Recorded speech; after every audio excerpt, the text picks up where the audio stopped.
माननीय सभासदों, माननीय अध्यक्ष जी,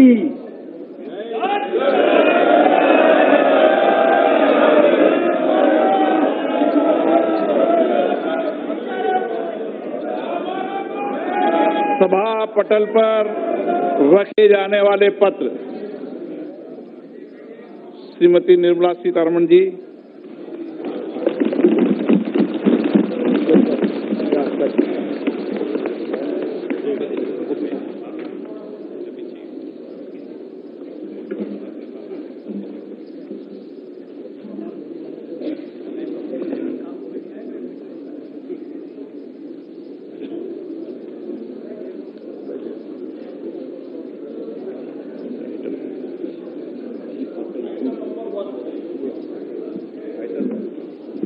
माननीय मंत्री जी, आइटम नंबर 1। हाँ जी, एक मिनट जी।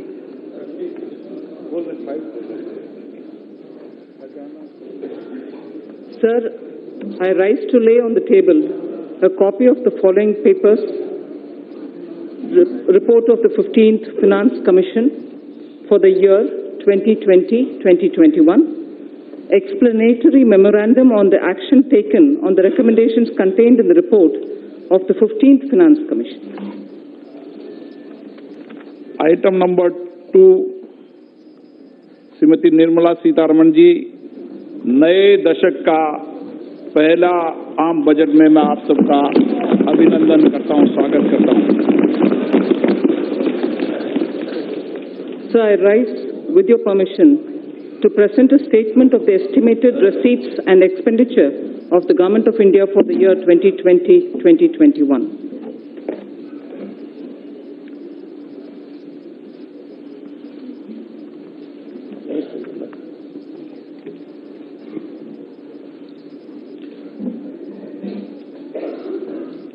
दो 2020-2021 के लिए भारत सरकार के अनुवादित प्राप्तिय और वे विवरण प्रस्तुत करेंगी निर्मला सीतारमण जी।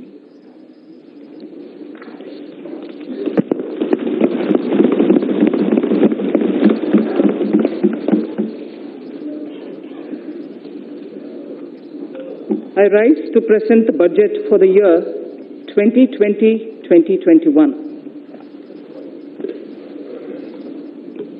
So in May 2019, Prime Minister Modi received a massive mandate to form the government again. With renewed vigor, under his leadership, we commit ourselves to serve the people of India with all humility and dedication. People of India have unequivocally given their Janadesh for not just political stability and also reposed faith in our economic policy. This is the budget to boost their incomes and enhance their purchasing power.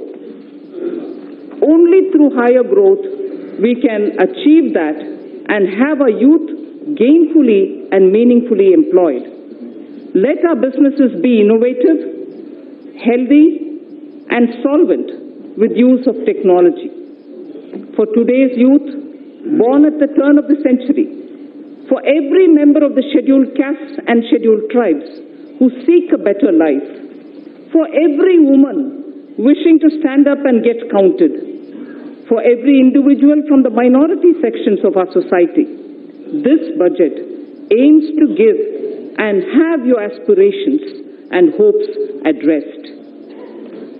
We wish to open up vistas for a vibrant and dynamic economy with a gentle breeze of new technology. This vibrant India shall be a caring society which shall attend to its weak, the old, and the vulnerable among its citizens. During 2014-19, our government brought in a paradigm shift in governance.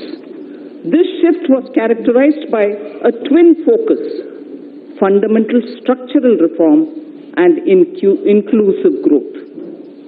Fundamentals of the economy are strong, and that has ensured macroeconomic stability. Inflation has been well contained. Banks saw a thorough cleaning up of accumulated loans of the past decade, and then they were recapitalized. Companies were provided an exit through the IBC. Several steps on the formalization of the economy were taken up. Of the structural reforms, the Goods and Services Tax, the GST, has been the most historic in our country.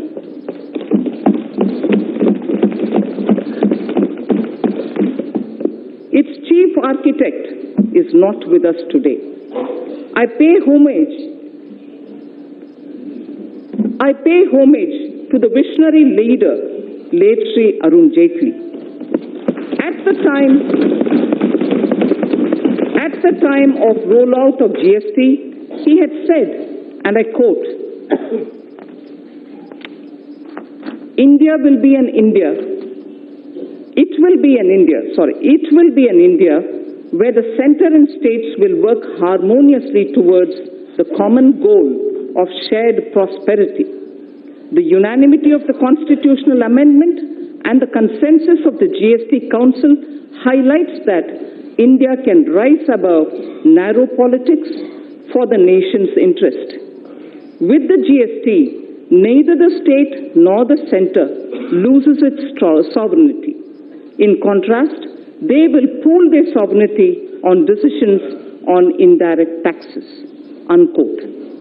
True to this vision for the historic structural reform, the Goods and Services Tax has been gradually maturing into a tax that has integrated the country economically.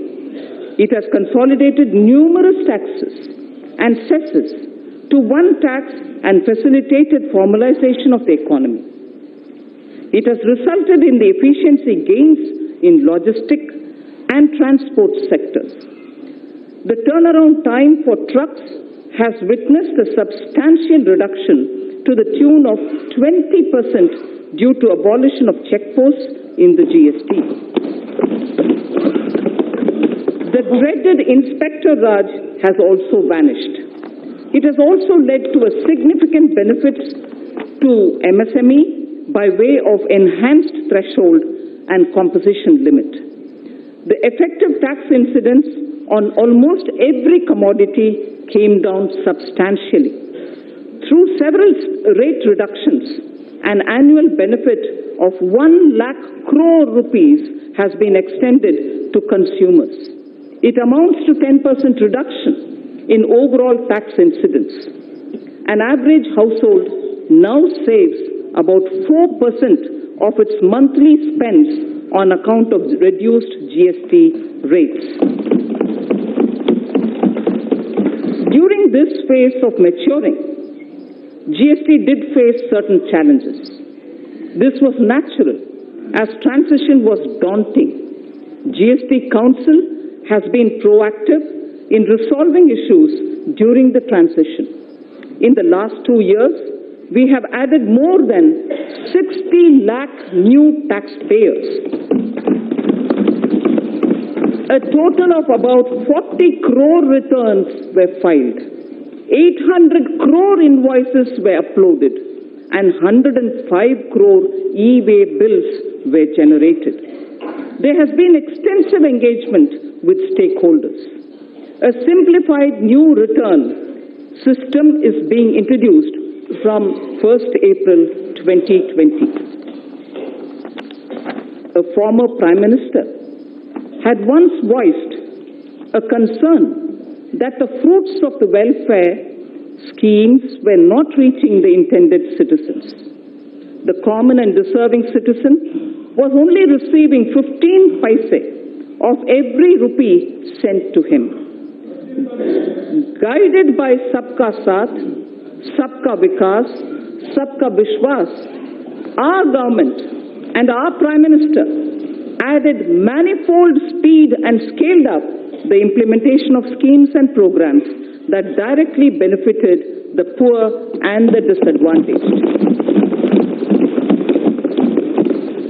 I wish to list out only a few as examples. 1. Welfare schemes with direct benefit transfer embedded in them. 2. Sanitation and water as provision of basic needs and as a measure of preventive healthcare. 3. Healthcare through Ayushman Bharat. Clean energy through Ujjwala and solar power. 4th. 5th. Financial inclusion, credit support, insurance protection to vulnerable sections and pension scheme. 6th, digital penetration with broadband and UPI. And finally, affordable housing for all through PMAY, the Prime Minister Awas Yojana. The milestones achieved are unprecedented, globally recognized and benchmarked against international indices. This strategy changed the established order of a few individuals, cornering most of the benefits, and was appreciated by the people. This had immensely positive outcomes. We have moved on from a growth rate of just over 4% in 1950s to 6% in 80s and in the 90s.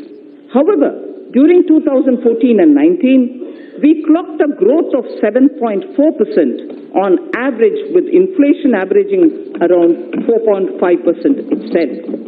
It is worthwhile to note that inflation was close to 9% in the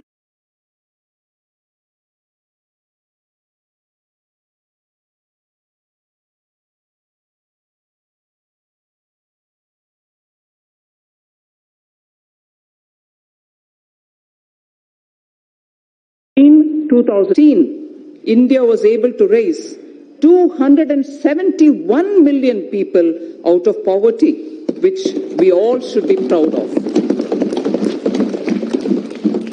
We are now the 5th largest economy of the world.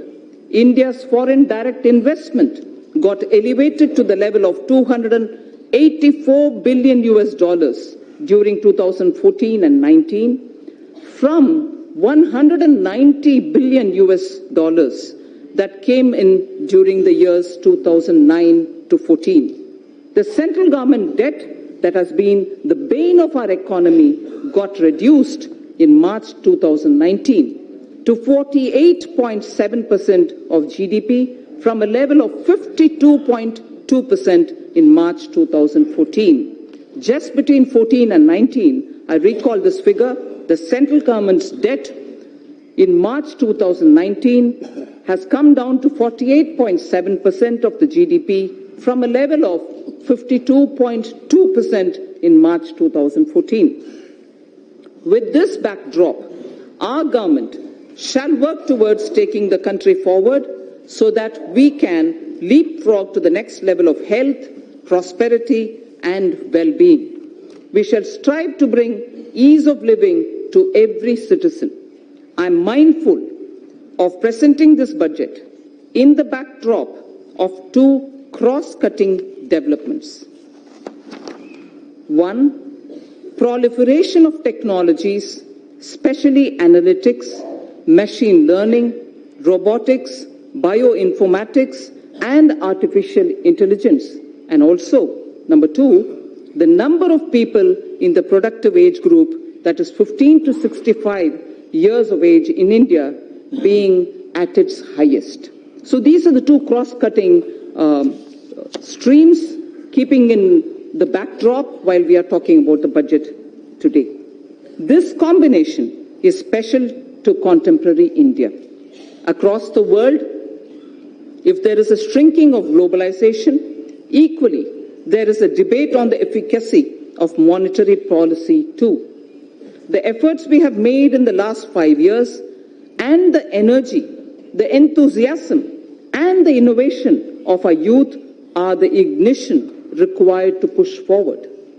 This Indian spirit of entrepreneurship, which weathered several storms over the centuries, inspire and motivate us. We recognize the need to support and further energize this spirit. This budget is woven around three prominent themes. One, aspirational India, in which all sections of the society seek better standards of living with access to health, education, and better jobs. 2, economic development for all, indicated in the Prime Minister's exhortation of Sabka Saath, Sabka Vikas, Sabka Vishwas. This would entail reforms across swathes of the economy. Simultaneously, it would mean yielding more space for the private sector. Together, they would ensure higher productivity and greater efficiency. And 3, ours shall be a caring society that is both humane and compassionate. Antyodaya is an article of faith. So, I repeat, this budget is woven around 3 prominent themes: aspirational India, economic development, and a caring society. The digital revolution, which has placed India in a unique leadership position globally, will see the next wave. We shall aim to achieve seamless delivery of services through digital governance, to improve physical quality of life through national infrastructure pipeline, risk mitigation through disaster resilience, social security through pension and insurance penetration. Each one of these initiatives and their components would be benchmarked to international standards, and the indices would be announced soon. Before I move to elaborate on each of these 3 themes, I wish to recite a small verse in Kashmiri.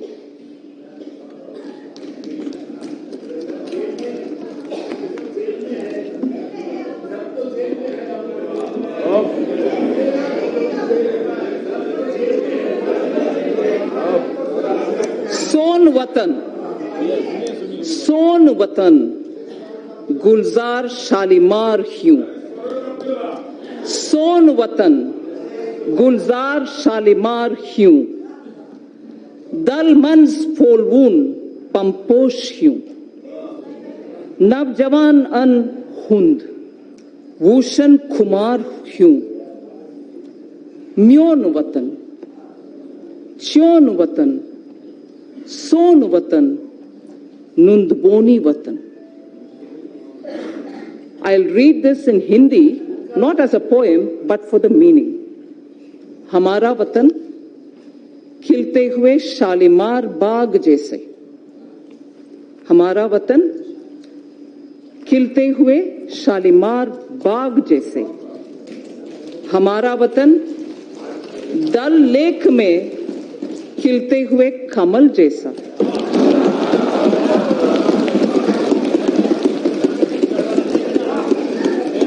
नवजवानों के गरम खून जैसा.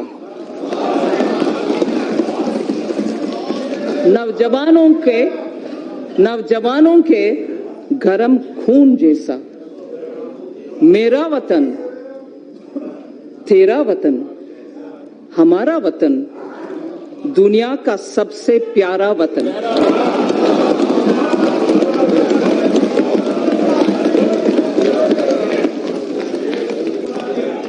It is everything that we do here, everything that we speak through the budget, and everything that this government everything that this government does with the guidance and leadership of the Prime Minister is for this Pyara Vatan. This poem, I must mention, is a poem written by Pandit Dinanath Kaul, who is a Sahitya Academy awardee.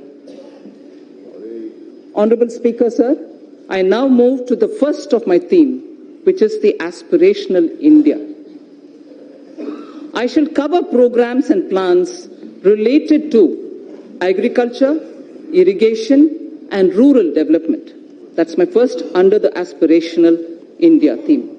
Second, wellness, water, and sanitation. That's a second under aspirational India. And the third is education and skills. I move to talking about agriculture, irrigation, and rural development. Our government is committed to the goal of doubling farmers' incomes by 2022. We have provided energy sovereignty through Kusum, and input sovereignty through Paramparagat Krishi Vikas Yojana. We have provided resilience for 6.11 crore farmers insured under Pradhan Mantri Fasal Bima Yojana. Focus on cultivation of pulses, expansion of micro-irrigation through Krishi Sinchai Yojana have raised the self-reliance of the country. Provision of any annual supplement of the income to the farmer directly is done through PM Kisan. Connectivity through PM GSY Gram Sadak Yojana, financial inclusion have helped raise farm incomes. Prosperity to farmers can be ensured by making farming competitive. For this, farm markets need to be liberalized. Distortions in farm and livestock markets need to be removed.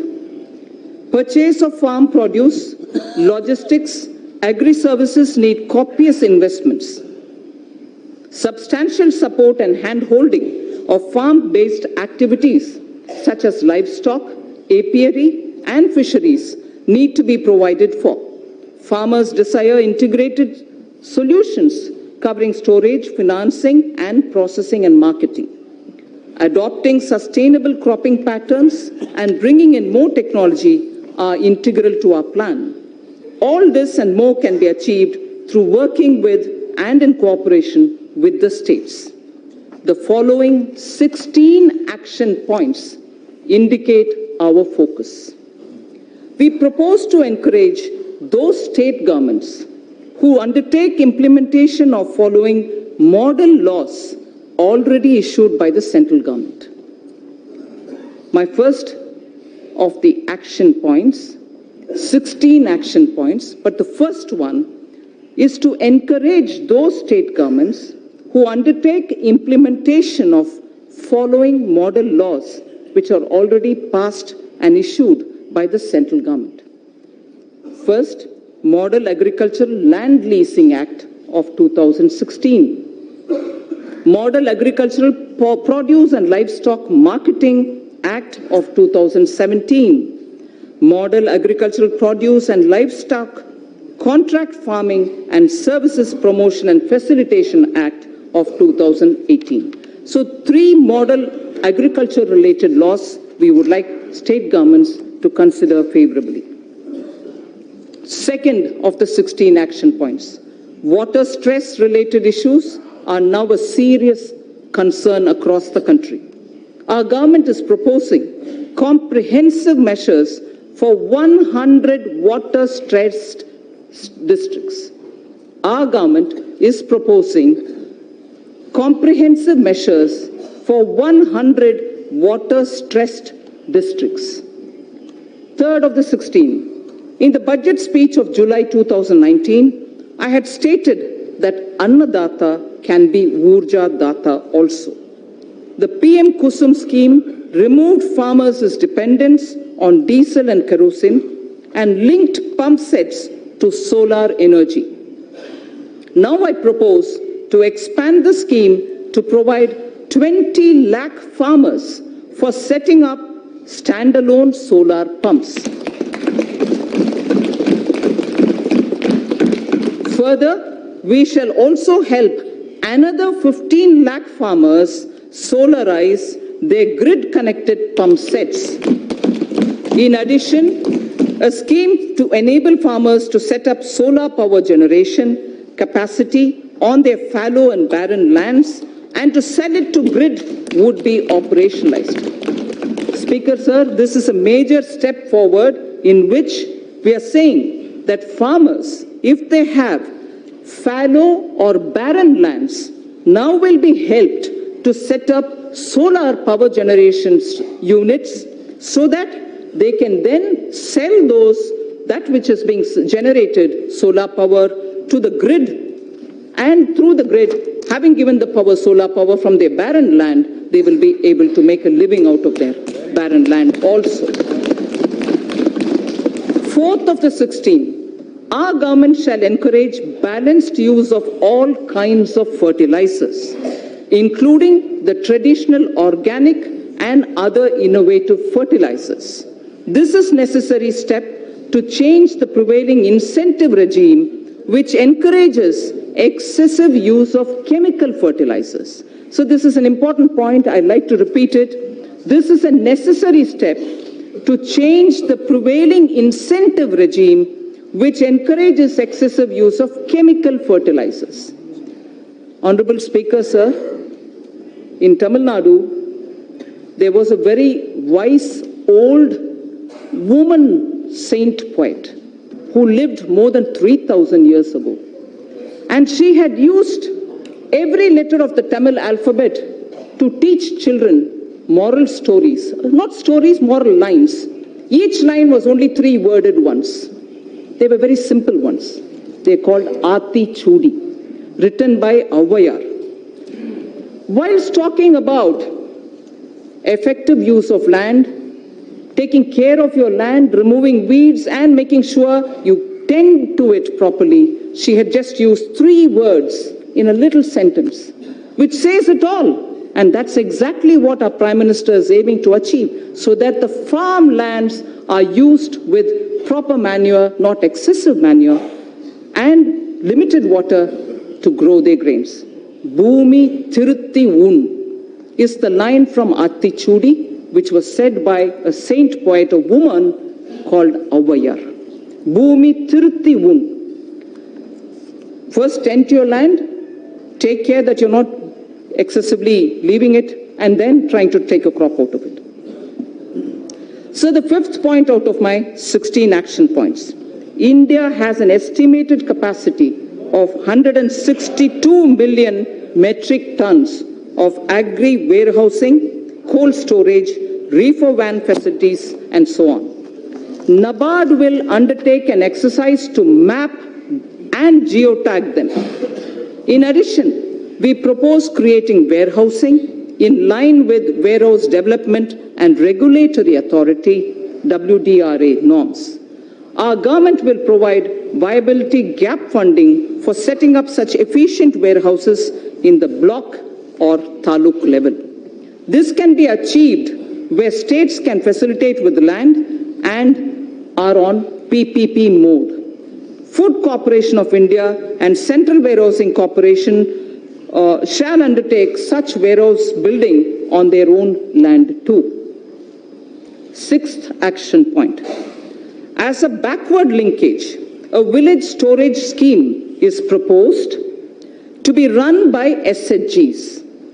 This will provide farmers a good holding capacity and reduce their logistics cost. Women SHGs can avail of Mudra or NABARD assistance and regain their position as Dhanya Lakshmi. We've heard of Dhana Lakshmi often, and many of us are familiar with Dhanya Lakshmi, and I'm sure many of us do recall the days when women in the villages were the ones who kept the seed for the entire village, and they would distribute seeds as and when a farmer required it. So we would like to restore women SHG groups to play that role or at the village level as Dhanya Lakshmis, being assisted by Mudra and being assisted by NABARD. To build a seamless national cold supply chain for perishables inclusive of milk, meat and fish, the Indian Railways will set up a Kisan Rail through PPP arrangements. There shall be a refrigerated coaches in express and freight trains as well, so that perishable goods can be quickly, easily within the country transported, and the benefit will accrue to the farmers. Krishi Udan will be launched by the Ministry of Civil Aviation, not just trains. Krishi Udan will be launched by the Ministry of Civil Aviation on international and national routes. This will immensely help improve value realization, especially in Northeast and in the tribal districts. Horticulture sector. So this is very important. Point number 9 of the 16th. Horticulture sector with its current produce. It's a very important point, sir. Horticulture sector with its current produce of 311 million metric ton exceeds the production of food grains. Horticulture exceeds the production of food grains. For better marketing and export, we propose supporting states which, adopting a cluster basis, will focus on one product, one district, so that a high focus is given at the district level for products in horticulture to really gain that momentum. 10th of the 16 action points. Integrated farming systems in rain-fed areas shall be expanded. Multi-tier cropping, beekeeping, solar pumps, solar energy production in non-cropping season will be added.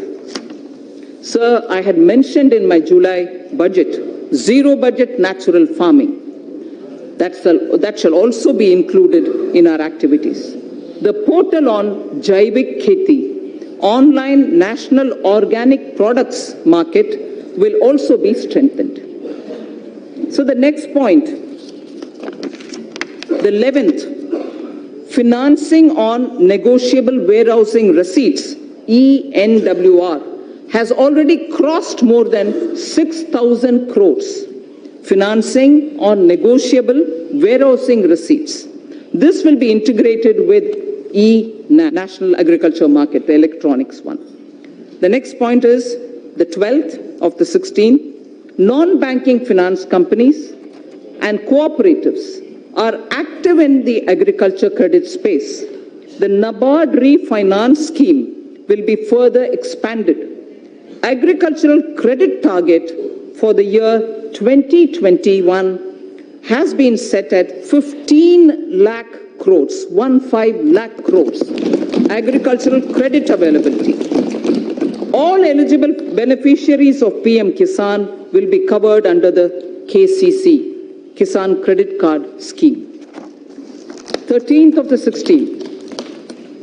Our government intends to eliminate foot and mouth disease, brucellosis in cattle, and also what is called the PPR in sheep, which is a French expression. Sorry for those who know French. I'll try to pronounce. Peste des petits ruminants. PPR in sheep and goat by 2025. So foot and mouth disease, brucellosis in cattle, and also PPR in sheep and goat by 2025 will be eliminated. Coverage of artificial insemination shall be increased from the present 30% to 70%.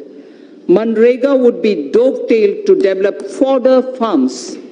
Further, we shall facilitate doubling of milk processing capacity from 53.5 million metric tons to 108 million metric tons by 2025. From 53.5 million metric tons of milk to 108 million metric tons by 2025. 14th point, blue economy. Our government proposes to put in place a framework for development, management, and conservation of marine fishery resources. 15th, youth in coastal areas benefit through fish processing and market. By 2022-23, I propose raising fish production to 200 lakh tons. Propose raising fish production to 200 lakh tons. Growing of algae, seaweed, and cage culture will also be promoted. So this coming point is very important. Our government will involve youth in fishery extension work through 3,477 Sagar Mitras and 500 fish farmer producer organizations.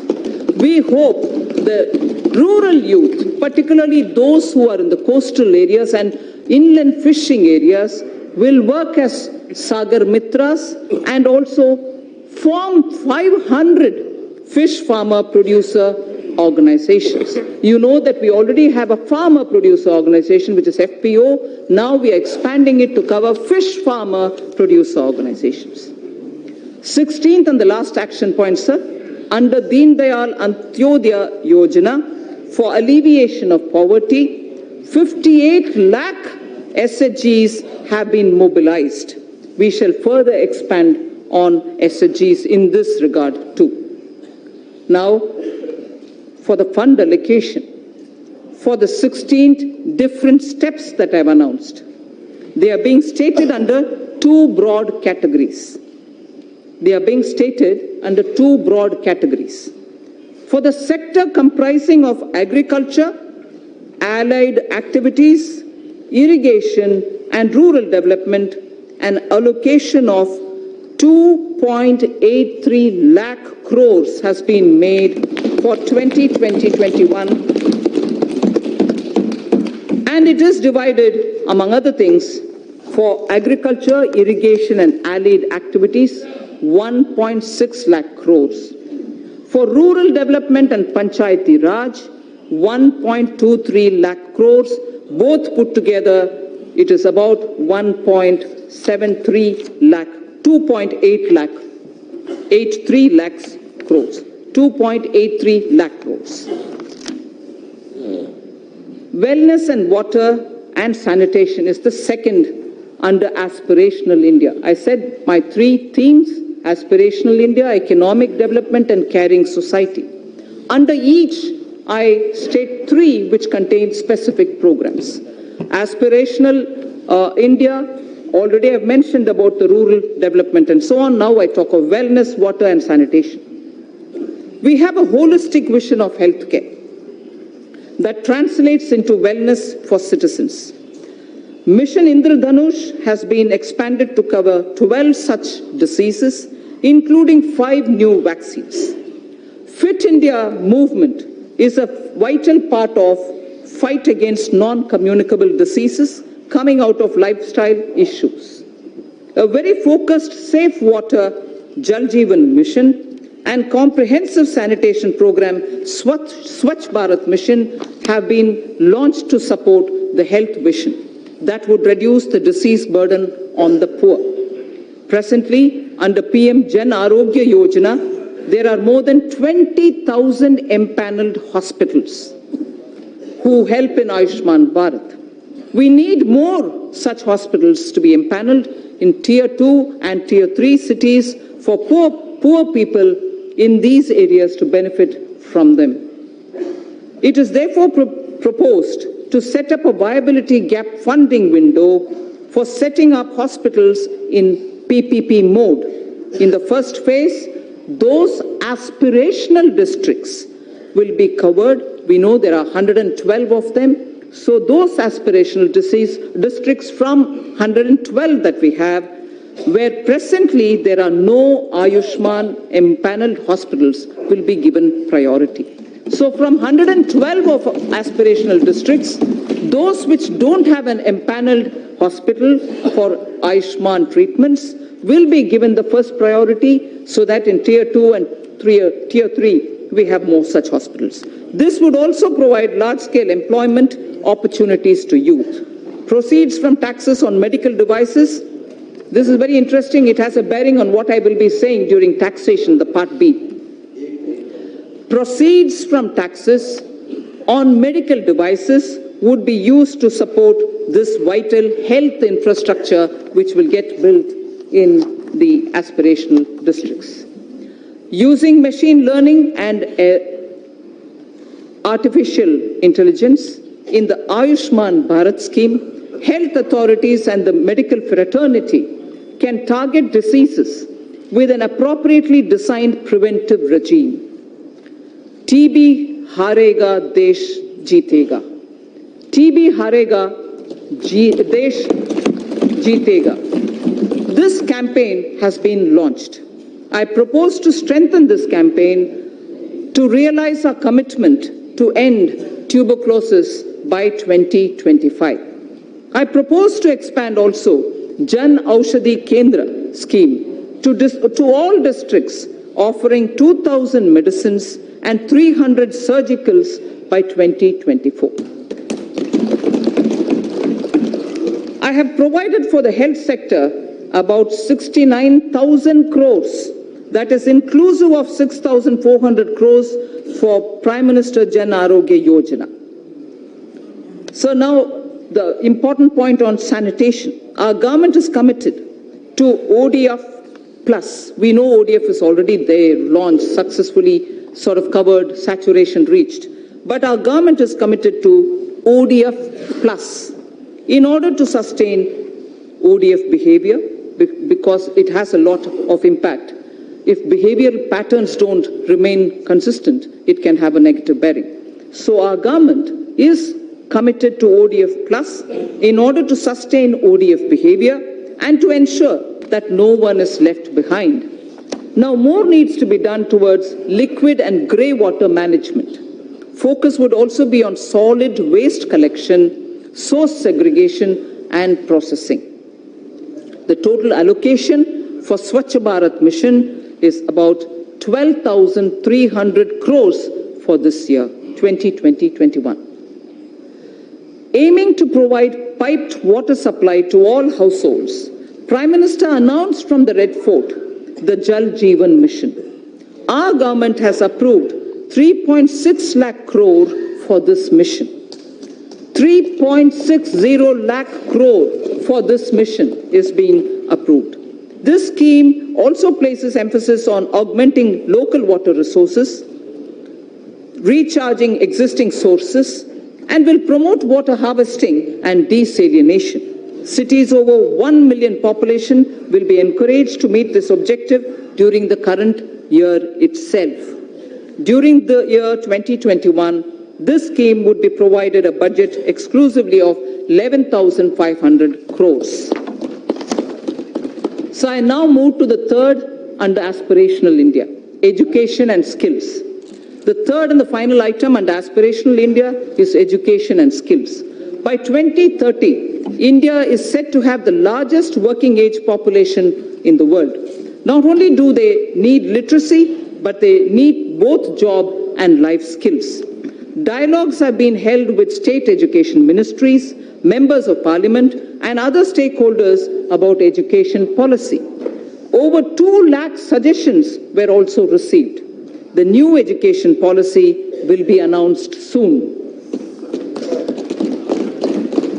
It is felt that our education system needs greater inflow of finance to attract talented teachers, innovate and build better labs. Therefore, steps would be taken to enable sourcing external commercial borrowings and FDI so as to deliver higher quality education. Students in general stream, as opposed to those in services or technology stream, sciences and technology stream, need their employment opportunities improved. About 150 higher education institutions will start apprenticeship embedded degree diploma courses by March 2021. The government proposes to start a program whereby urban local bodies across the country would provide internship opportunities to fresh engineers for a period up to 1 year. So local bodies, as you know, do undertake a lot of public work program, and their manpower is also limited. But yet, young engineers who are ready to serve for the purpose of learning how it is to work with the government are also going around seeking opportunities. So here we have created an opportunity by saying urban local bodies should now give opportunity for fresh engineers so that they can help them plan better and in turn also learn as an intern under the local bodies. So this is for a period of 1 year that we've opened up. In order to provide quality education to students of deprived section of the society as well as those who do not have access to higher education, it is proposed to start a degree-level, full-fledged online education program. This shall be offered only by institutions who are ranked within top 100 in the National Institutional Ranking Framework. Initially, only a few such institutions would be asked to offer such programs. So, India should also be a preferred destination for higher education. Hence, under its Study in India program, an IND SAT exam is proposed to be held in Asian and African countries. It shall be used for benchmarking foreign candidates who receive scholarships for studying in Indian higher education centers. A national police university and a national forensic science university are being proposed in the domain of policing science, forensic science, and cyber forensics. There is a shortage of medical doctors. There is a shortage of qualified medical doctors, both general practitioners as well as specialists.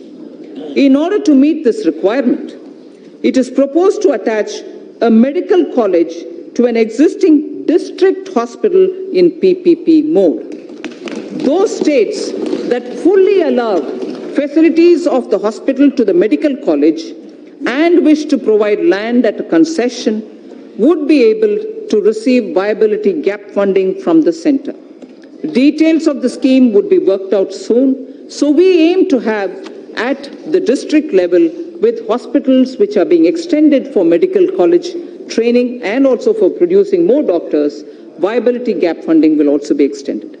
So the National Board of Examination imparts PG medical qualification, diploma and fellow of National Board, DNB and FNB. The government will therefore encourage large hospitals with sufficient capacity to offer resident doctors the DNB and FNB courses under the National Board of Examinations. There exists a huge demand for teachers, nurses, paramedical staff, and caregivers all abroad. There exists a huge demand abroad for teachers, nurses, paramedical staff, and caregivers. However, their skill sets many a time do not match the employer's standards and therefore need to be improved. I propose that a special bridge course be designed by the Ministries of Health, Skill Development, together with professional bodies to bring in equivalence. Language requirements of various countries need also to be included. All these should be achieved through a special training package. Our government proposes to provide about 99,300 crores for education sector in 2021 and about 3,000 crores for skill development. So I move to the second theme, economic development. Aspirational India, economic development and caring society. I'm now talking on economic development. And in economic development, industry, commerce, and investment are the ones which come first in our. So the most important thing as an introduction I'd like to say here, the guilds of Saraswati Sindhu civilization and the Harappan seals are remarkable. Saraswati Sindhu civilization is about 4,000 before the Common Era. They belong, the seals in particular, belong to 3,300 BCE, before the Common Era. Words from the Indus script, which are all hieroglyphs, have been deciphered. Words from those hieroglyphs have been deciphered. Interesting words which we need to know when we're talking about commerce and industry. Commerce and trade-related words show how India for a millennia has been a continuing civilization with rich skills in metallurgy, rich skills in trading, and so on. Sreni is a word found in the Harappan seals, which means guild. Seti is a word found in the Harappan seals, which means wholesale merchant. Seti was a wholesale merchant in the Sindhu civilization, Saraswati Sindhu civilization. Poddar is an assayer of metal into treasury. And also, India is a continuing maritime power in terms of commerce and industry. Takara Khodmi is using word which shows blacksmithery and also iron and tin smithery existed that time. So India's commerce, India's industry, India's trade in such materials, which were all unique to India, have existed and continues to exist over the millennia. So entrepreneurship has always been the strength of India. That's the point I wanted to explain. I'm sure many members already know it, and therefore they are a bit restless. Entrepreneurship has always been the strength of India. Even today, young men and women have given up greener pastures elsewhere to contribute to India's growth. They are risk-taking and come up with disruptive solutions to festering challenges. Equally, established old industries are resetting themselves in a changing global and domestic situation. We recognize the knowledge, skills, and risk-taking capacities and capabilities of our youth. He is no longer a job seeker. He is a creator of jobs. Now we wish to create more opportunities and remove roadblocks from this path.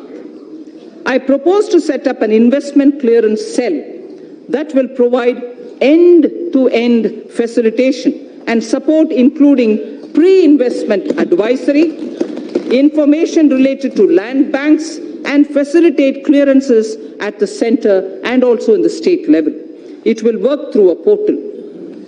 There is a case for maximizing the benefits of three separately developing economic activities. The upcoming economic corridors, revitalization of manufacturing activities, and technology and the demands for aspirational classes. We have to benefit from their convergence.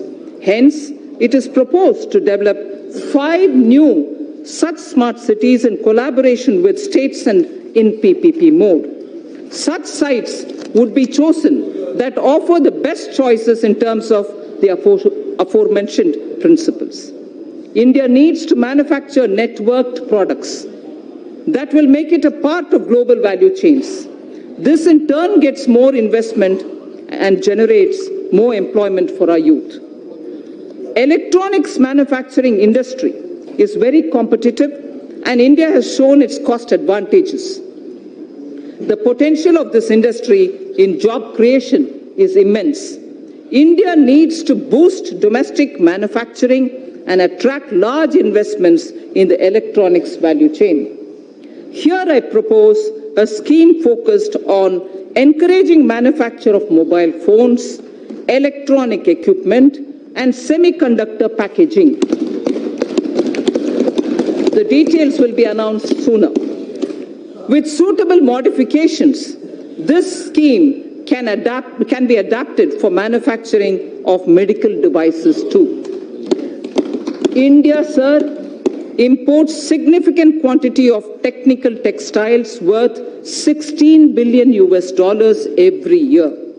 To reverse this trend and to position India as a global leader in technical textiles, a national technical textiles mission is proposed with a 4-year implementation period from 2020-21 to 23-24 at an estimated outlay of 1,480 crores. Honorable Speaker, sir,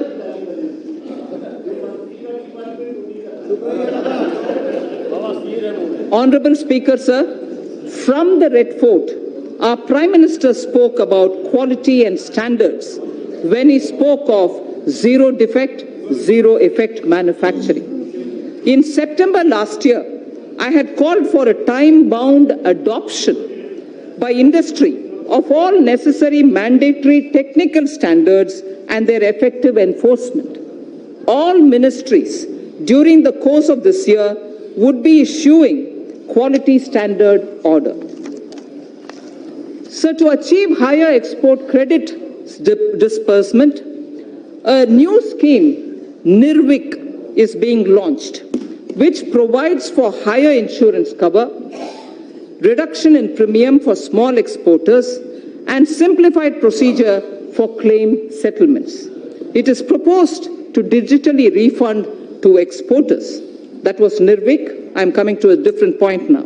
It is proposed to digitally refund to exporters duties and taxes levied at the center, state, and local levels, such as electricity duties, VAT, the VAT, on fuel used for transportation, which are not getting exempted or refunded under any other existing mechanism. This scheme for reversion of duties and taxes on exported products will be launched from this year itself. Honorable Speaker, it is the vision of our Prime Minister that each district should develop as an export hub. Efforts of the centre and state governments are being synergized and institutional mechanisms are being created in order that every district becomes an export hub. Government e-marketplace, GEM, is moving ahead for creating a unified procurement system in the country for providing a single platform for procurement of goods, services, and works. It offers a great opportunity for medium and small and micro enterprises. 3.24 lakh vendors are already on this platform. It is proposed to take its turnover to 3 lakh crores. I propose to provide about 27,300 crores for development and promotion of industry and commerce for the year 2020-2021. So under economic development, the second point that I want to focus on is a very important point, and it is on infrastructure. Honorable Speaker, in his Independence Day speech of 2019, the Prime Minister has highlighted that 100 lakh crores would be invested on infrastructure for the next 5 years. As a follow-up measure, I had launched the National Infrastructure Pipeline on 31st December 2019 of 103 lakh crore worth projects. It consists of more than 6,500 projects across sectors and are classified as per their size and stage of development. These new projects will include housing, safe drinking water, access to clean and affordable energy, healthcare for all, world-class educational institutions, modern railway stations, airports, bus terminals, metro, railway transportation, logistics and warehousing, irrigation projects, etc. The National Infrastructure Pipeline envisions improving the ease of living for each and every individual citizen in the country. It will also bring in generic and sectoral reforms in development, operation and maintenance of these infrastructure projects. A huge employment opportunity exists for India's youth in construction, operation and maintenance of infrastructure.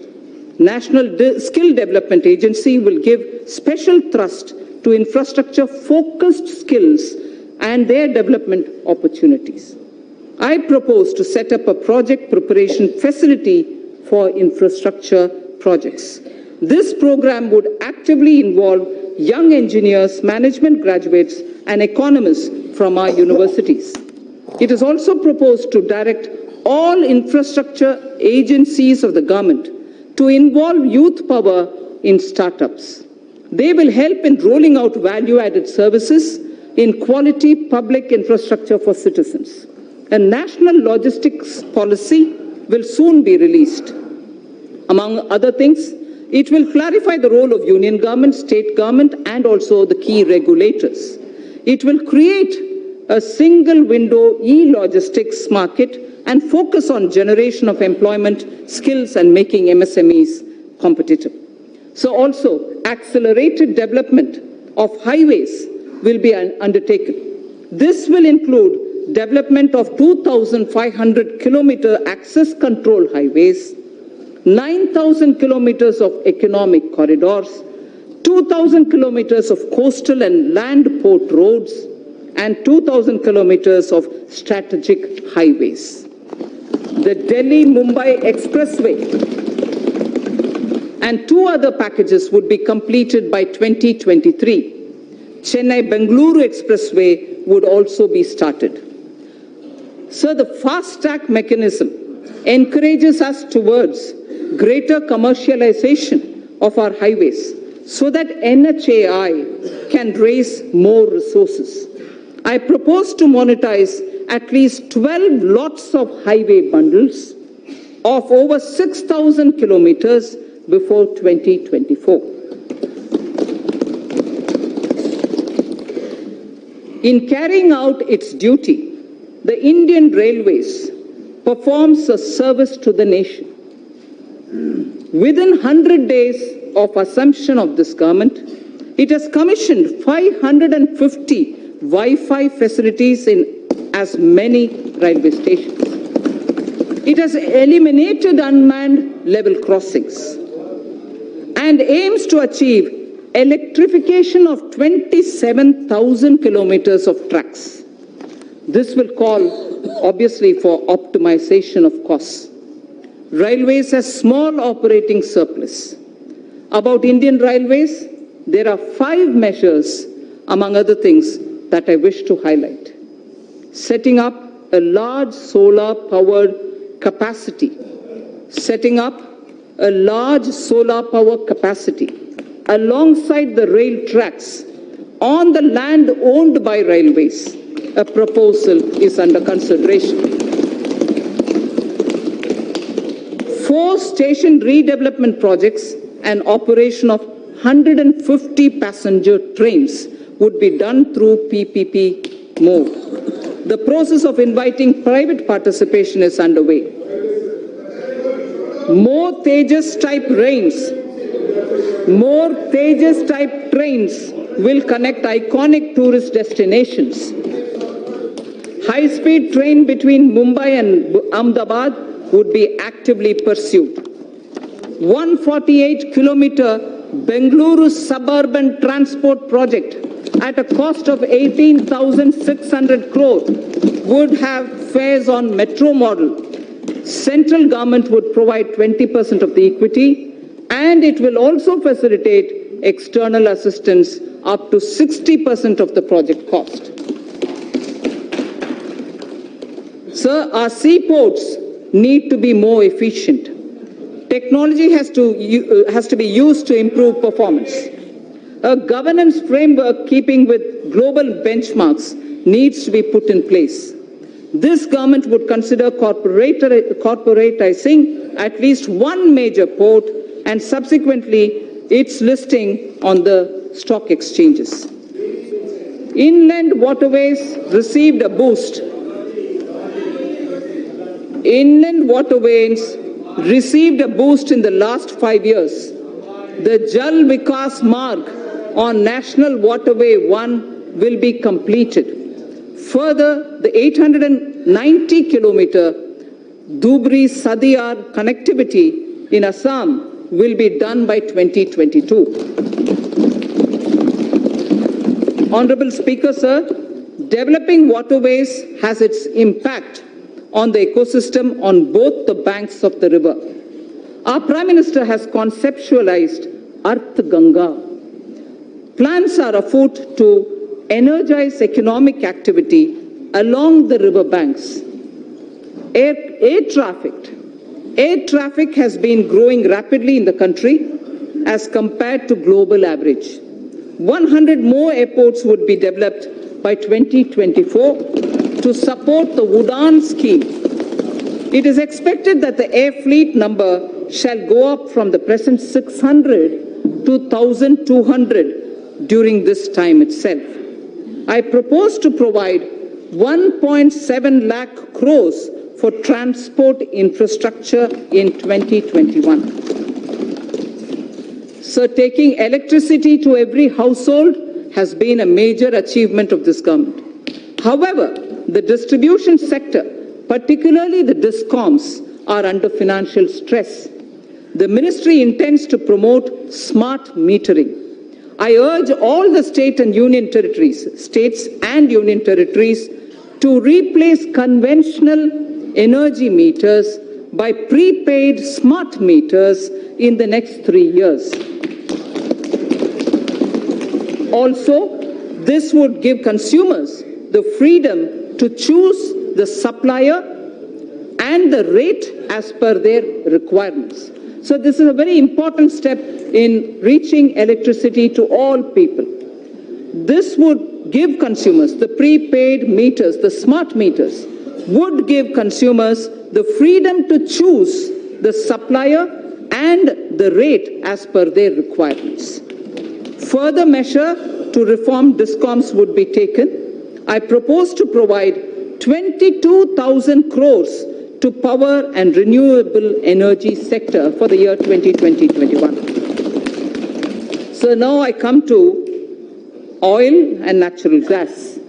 In the upstream sector, oil and gas, the open acreage licensing policy, OALP, is a success, having awarded 137,000 square kilometers for exploration to private sector and to the CPSCs. City gas distribution rights are also awarded. Further, it is proposed to expand the national gas grid from the present 16,200 kilometers. At the moment, it is 16,200 kilometers only. We propose to expand it to reach 27,000 kilometers. To deepen the gas markets in India, further reforms will be undertaken to facilitate transparent price discovery and also ease of transactions. So I come to talking about the new economy now. The new economy is based on innovations that disrupt established business models. Artificial intelligence, Internet of Things, 3D printing, drones, DNA, data storage, quantum computing, etc. are all rewriting the world economic order. India has already embraced a new paradigm such as the sharing economy with aggregator platforms displacing conventional businesses. Government has harnessed new technologies to enable direct benefit transfers and financial inclusion on a scale like never before. It's now a cliche, data is the new oil. And it is true that analytics, fintech, and Internet of Things are changing the way we deal with our lives. To take advantage of this, I propose to bring out soon a policy to enable private sector to build data center parks throughout the country. Building data center parks throughout the country. It will enable our firms to skillfully incorporate data in every step of their value chains. Our vision is that all public institutions at the Gram Panchayat level, such as Anganwadis, health and wellness centers, government schools, PDS outlets, post offices, and police stations will all be provided with digital connectivity. So, the fiber to home FTTH connections through BharatNet will link 100,000 Gram Panchayats this year itself. 1 lakh Gram Panchayats this year itself will be connected to the optical fiber FTTH program. It is proposed, therefore, to provide 6,000 crores to BharatNet program 2020-21. We need to expand the base for knowledge-driven enterprises. Intellectual property creation and protection will play an important role. Several measures are proposed in this regard, which will benefit the startups. A digital platform would be promoted that would facilitate seamless application and capture IPRs. Also, in an institute of excellence, a center would be established that would work on the complexity and innovation in the field of intellectual property. Honorable Speaker, sir, knowledge translation clusters would be set up across the different technology sectors, including new and emerging sectors, for designing, fabrication, and validation of proof of concept, and further scaling up technology clusters, harboring such test beds and small-scale manufacturing facilities would be established. Mapping of India's genetic landscape is critical for next-generation medicine, agriculture, and for biodiversity management. To support this development, we will initiate 2 national-level science schemes to create a comprehensive database. The government proposes to provide early life funding, including seed fund, to support ideation and development of early-stage startups. So critical to our quantum technology.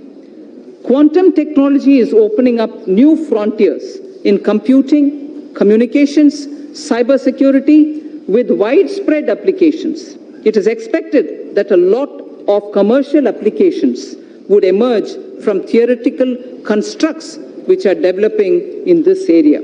It is proposed to provide an outlay of 8,000 crores over a period of 5 years for the national mission on quantum technologies and application. India would probably be the 3rd biggest and pioneering nation if we are able to break into this technology of quantum technology related to computing and other applications. Sir, I come to the 3rd theme, the last theme in my part A, after which, of course, I will speak of a few other. Caring society. In our 3rd theme, we focus on women and child, social welfare, culture and tourism, and also on environment and climate change. Women and child and social welfare, sir. I am pleased to inform the House that Beti Bachao, Beti Padhao has yielded tremendous results. Gross enrollment.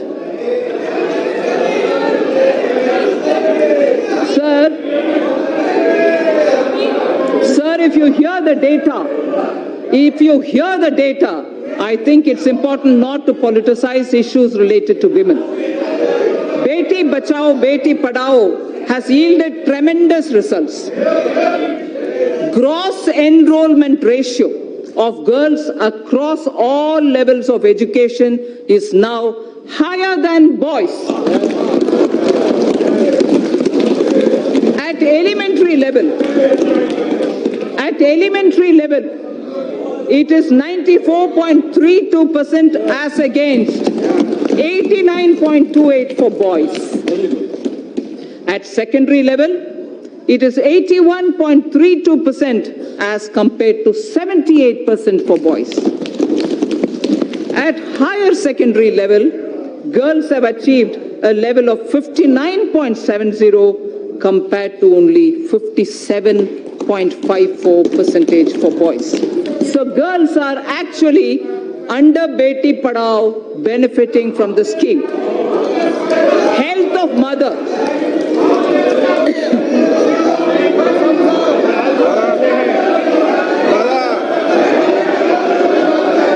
Sir, health of mother and child are correlated closely. Nutrition is the critical component of health.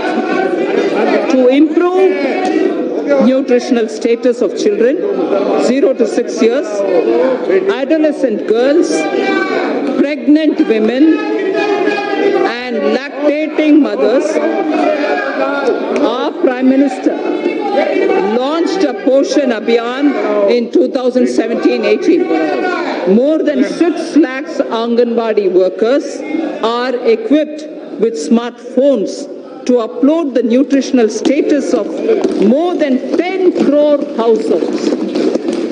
Sir, Honorable Speaker, sir, for the benefit of those who may not have heard this line, because it's very important, I'd like to repeat it. To improve the national nutritional status of children in 0 to 6 years of age, adolescent girls, pregnant women, and lactating mothers, our Prime Minister launched a Poshan Abhiyan in 2017-18. More than 6 lakh Anganwadi workers are equipped with smartphones to upload the nutritional status of more than 10 crore households. The scale of this development is unprecedented. So the next is, women's age of marriage was increased from 15 years to 18 years in 1978. by amending erstwhile Sharda Act of 1929. As India progresses further, opportunities open up for women to pursue higher education and careers. There are imperatives of lowering MMR, maternal mortality rate, as well as improvement of nutrition levels. Entire issue of about age of girl entering motherhood needs also to be seen in this light. I propose to appoint a task force that will present its recommendations in 6 months' time. I propose to provide 35,600 crores for nutrition-related programs for the financial year 2020-2021.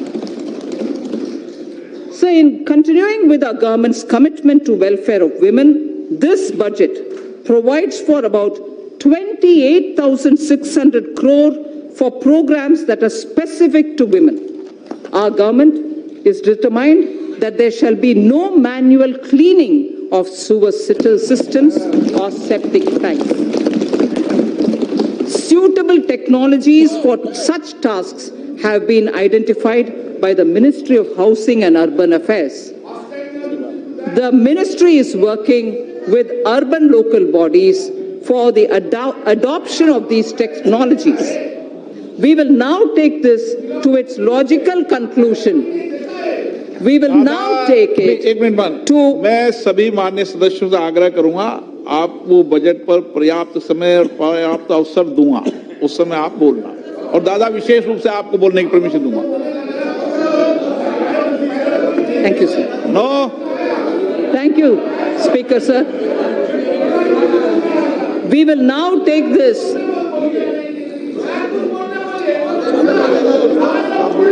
We will now take this to its logical conclusion through legislative and institutional changes. Financial support for wider acceptance of such technologies will be provided. In furthering this government's commitment towards the welfare of scheduled castes and other backward classes, I propose a budget provision of about 85,000 crores for 2020-21 for scheduled castes and other backward classes. I repeat, I propose a budget provision of about 85,000 crores for 2020-21. In furthering the development and welfare of scheduled tribes, sir, I provide in the budget for the year 2020-21 an amount of 53,700 crores. For scheduled tribes, I repeat, we provide 53,700 crores. This government is mindful of the concerns of senior citizens and Divyang. Accordingly, an enhanced allocation of about 9,500 crore is being provided for 2020-21. So now I move to the second of the third topic theme that I have, which is culture and tourism. Our government proposes to establish an Indian Institute of Heritage and Conservation under Ministry of Culture. It shall have the status of a deemed university to start with. Acquisition of knowledge in disciplines such as museology and archaeology are essential for collecting and analyzing scientific evidence of such findings and for dissemination through high-quality museums. Currently, lack of trained manpower is a handicap for both these disciplines, and therefore it also has a negative impact on tourism. 5 archaeological sites would be developed as iconic sites with on-site museums.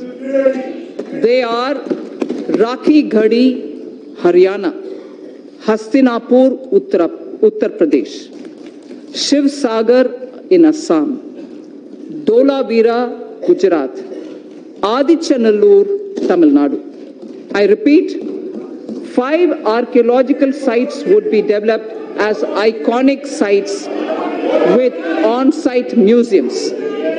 They are Rakhigarhi, Haryana, Hastinapur, Uttar Pradesh, Shivsagar, Assam, Dholavira, Gujarat, and Adichanallur in Tamil Nadu. Our Prime Minister in January 2020 announced recuration of the Indian Museum in Kolkata, which is the oldest in the country. In the historic Old Mint building, Kolkata, a museum on numismatics and trade will also be located. 4 more museums from across the country shall be taken up for renovation and recuration so that a world-class experience can be offered to our visitors. Our government shall also support setting up of a tribal museum in Ranchi, Jharkhand. So I spoke about the Sindhu-Saraswati civilization. A maritime museum would be set up at Lothal, the Harappan Age maritime site near Ahmedabad, by the Ministry of Shipping. I propose to provide 3,150 crore for Ministry of Culture for the year 2021. Sir, India has moved up from the rank 65 in 2014 to 34 in 2019 in the Travel and Tourism Competitive Index, the World Economic Forum's index. Foreign exchange earnings grew 7.4% to 1.88 lakh crores for the period January to November 2019 from 1.75 lakh crores. From 1.75 lakh crores, it has gone up to 1.88 lakh crores. Growth of tourism directly relates to growth and employment. States have a critical role to play. I expect the state governments to develop a roadmap for certain identified destinations and formulate financial plans during 2021 against which specified grants will be made available to the states from the center in the year 2020-21. For purpose of tourism promotion, sir, I propose to allocate 2,500 crores for 2020-2021. So I now move to the third under this theme, environment and climate change. In September 2019, the Prime Minister has launched the Coalition for Disaster Resilient Infrastructure with its secretariat in Delhi. This global partnership is the second such initiative, international initiative, after the launch of, as members would recall, after the launch of International Solar Alliance. That was in 2015. This global partnership will help in addressing a number of sustainable development goals, as also the aims of Sendai framework. It will enhance climate change adaptation with a focus on disaster resilient infrastructure. India submitted its nationally determined contribution under the Paris Agreement in 2015 on a best effort basis, keeping in mind the development imperative of our country. Its implementation effectively begins from 1st January 2021. Our commitments as action will be executed in various sectors. Honorable Speaker, sir, I interrupt here only to say this is a very important point because a lot of our commitments which have been given in the Paris Climate Change Conference on best effort basis will start kicking in from 1st January 2021. Our commitments as action will be executed in various sectors by the departments and ministries concerned through a normal budget process. They will do it through the normal budgeting process. There are, however, yet thermal power plants that are old and their carbon emission levels are very high.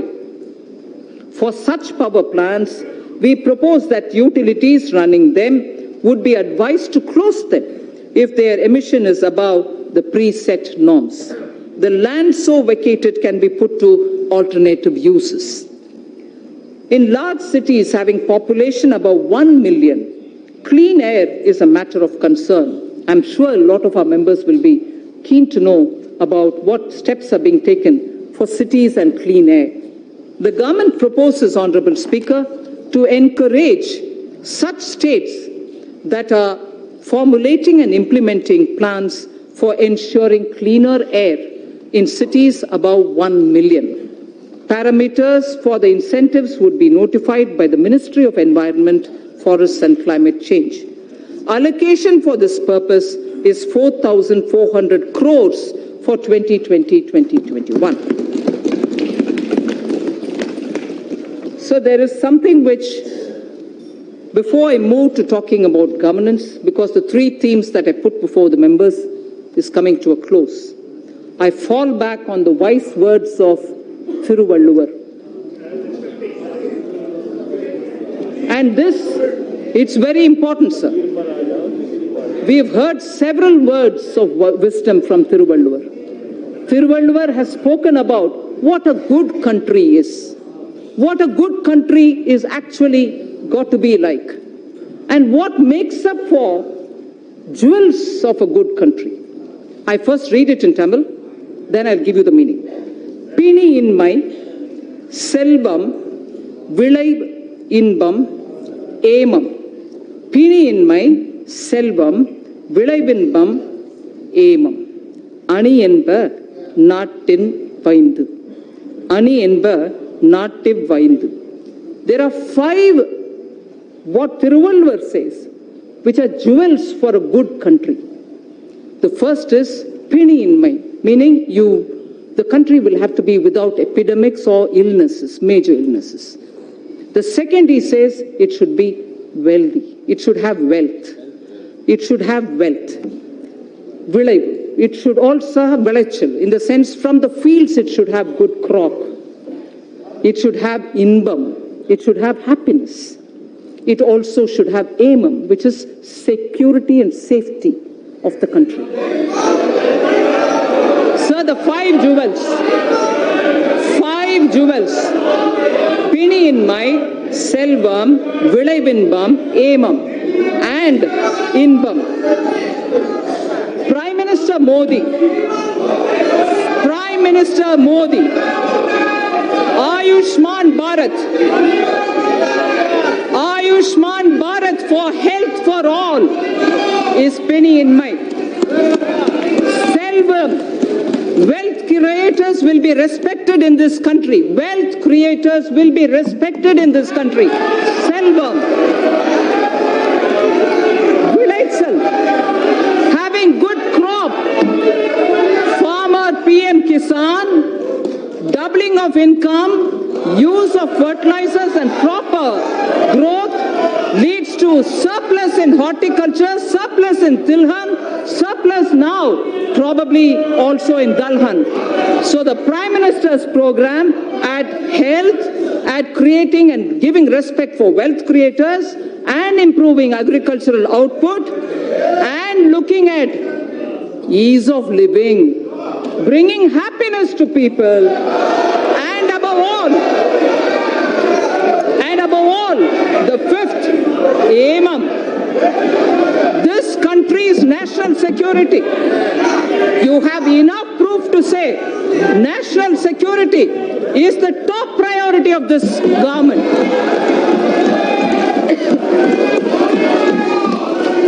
So, if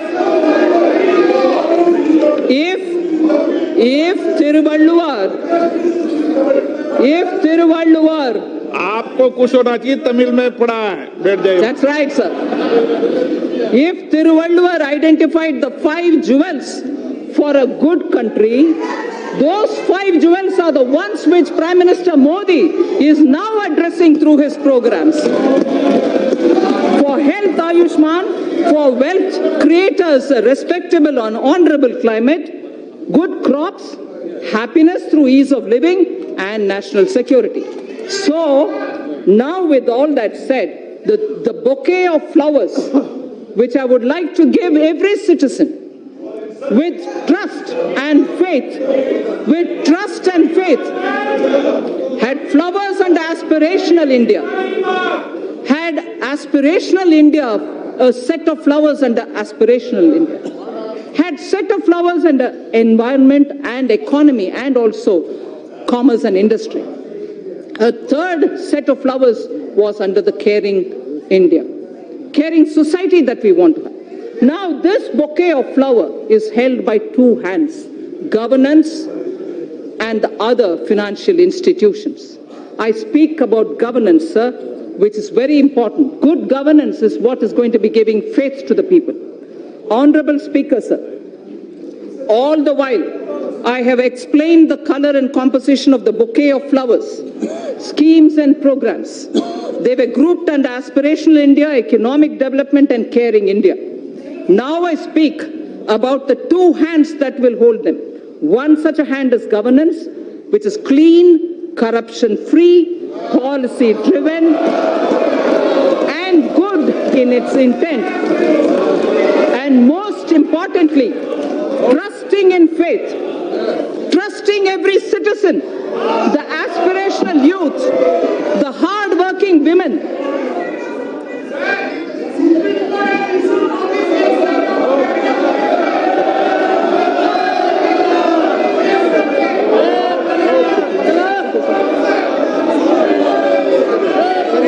Honorable Speaker, sir, trusting every citizen, I repeat, trusting every citizen, the aspirational youth, the hard-working women, the risk-taking entrepreneur, the ever-hopeful and untiring farmer, or the wise and old senior citizen.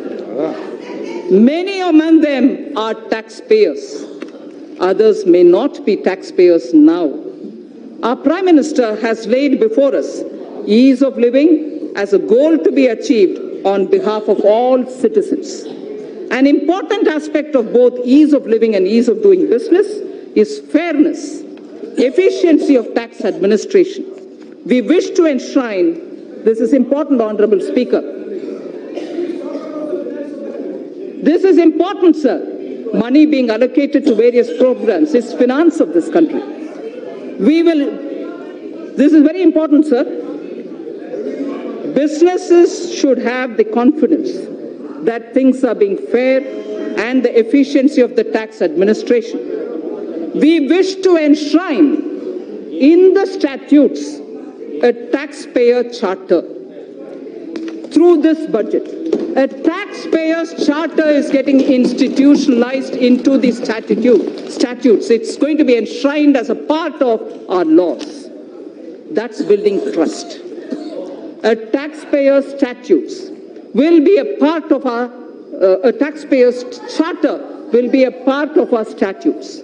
Our government would like to reassure taxpayers that we remain committed to taking measures so that our citizens are free from harassment of any kind. We mean it, and we are willing to put it in the law.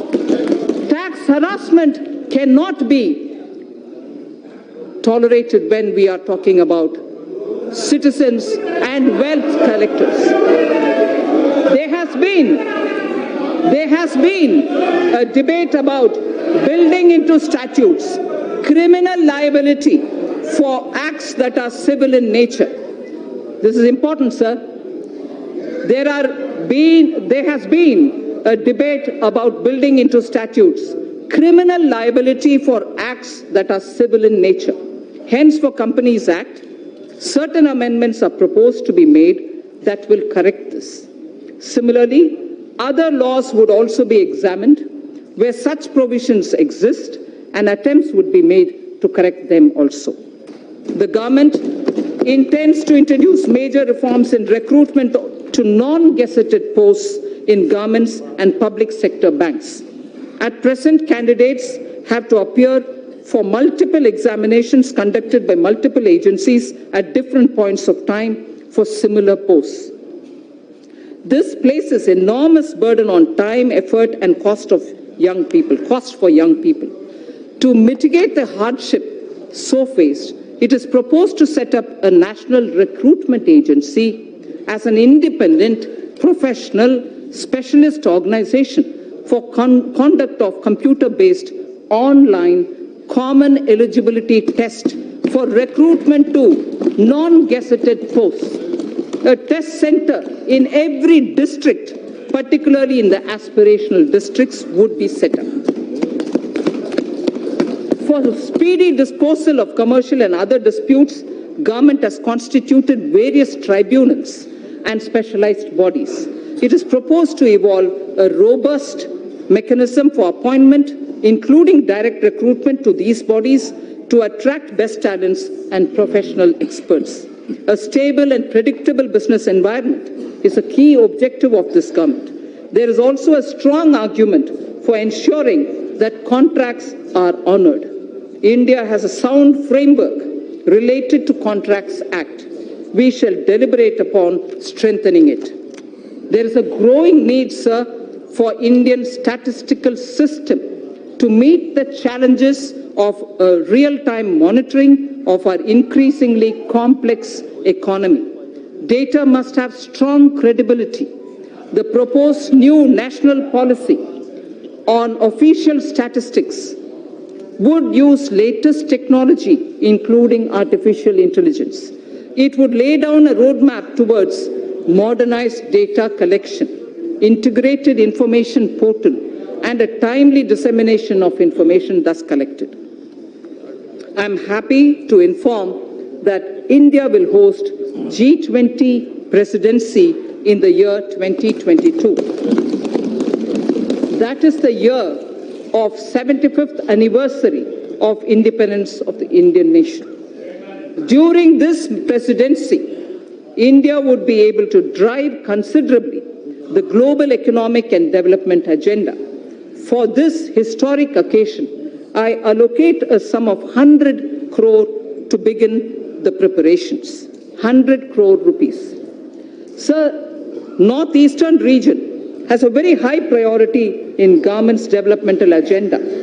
Government is ensuring smooth access to financial assistance from multilateral and bilateral funding agencies to help introduce innovative and global best practices. Central government has effectively used an online portal to reduce gestation period of online. This has improved the flow of funds to the Northeast region. The government is fully committed to supporting the all-round development of the newly formed Union Territories of Jammu and Kashmir and the Union Territory of Ladakh.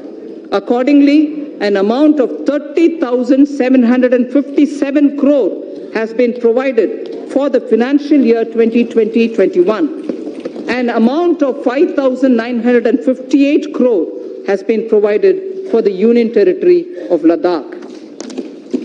So that was one hand, which is governance. Now I come to the other, which is the financial sector. If governance was described as one of the pair of the hands holding the bouquet consisting of aspirational India, economic development, and caring India, the other is the financial sector. A clean, reliable, robust financial sector is critical to the economy. A clean, reliable, and robust financial sector is critical to the economy. In our efforts to achieve the US $5 trillion economy, the financial architecture should evolve. The financial architecture should keep evolving and move from strength to strength. We had earlier approved consolidation of 10 banks into 4. In the last few years, the Government of India has infused about 3,50,000 crores by way of capital into public sector banks for both regulatory and growth purposes. Governance reforms would be carried out in these banks so that they become more competitive. A few among them will be encouraged to approach capital market to raise additional capital. Sir, I wish to inform this august House that robust mechanism is in place to monitor the health of all scheduled commercial banks and that depositors' money is absolutely safe. I wish to underline this point, sir, that this August House should know that robust mechanism is in place to monitor the health of all scheduled commercial banks and that depositors' money is absolutely safe. Further,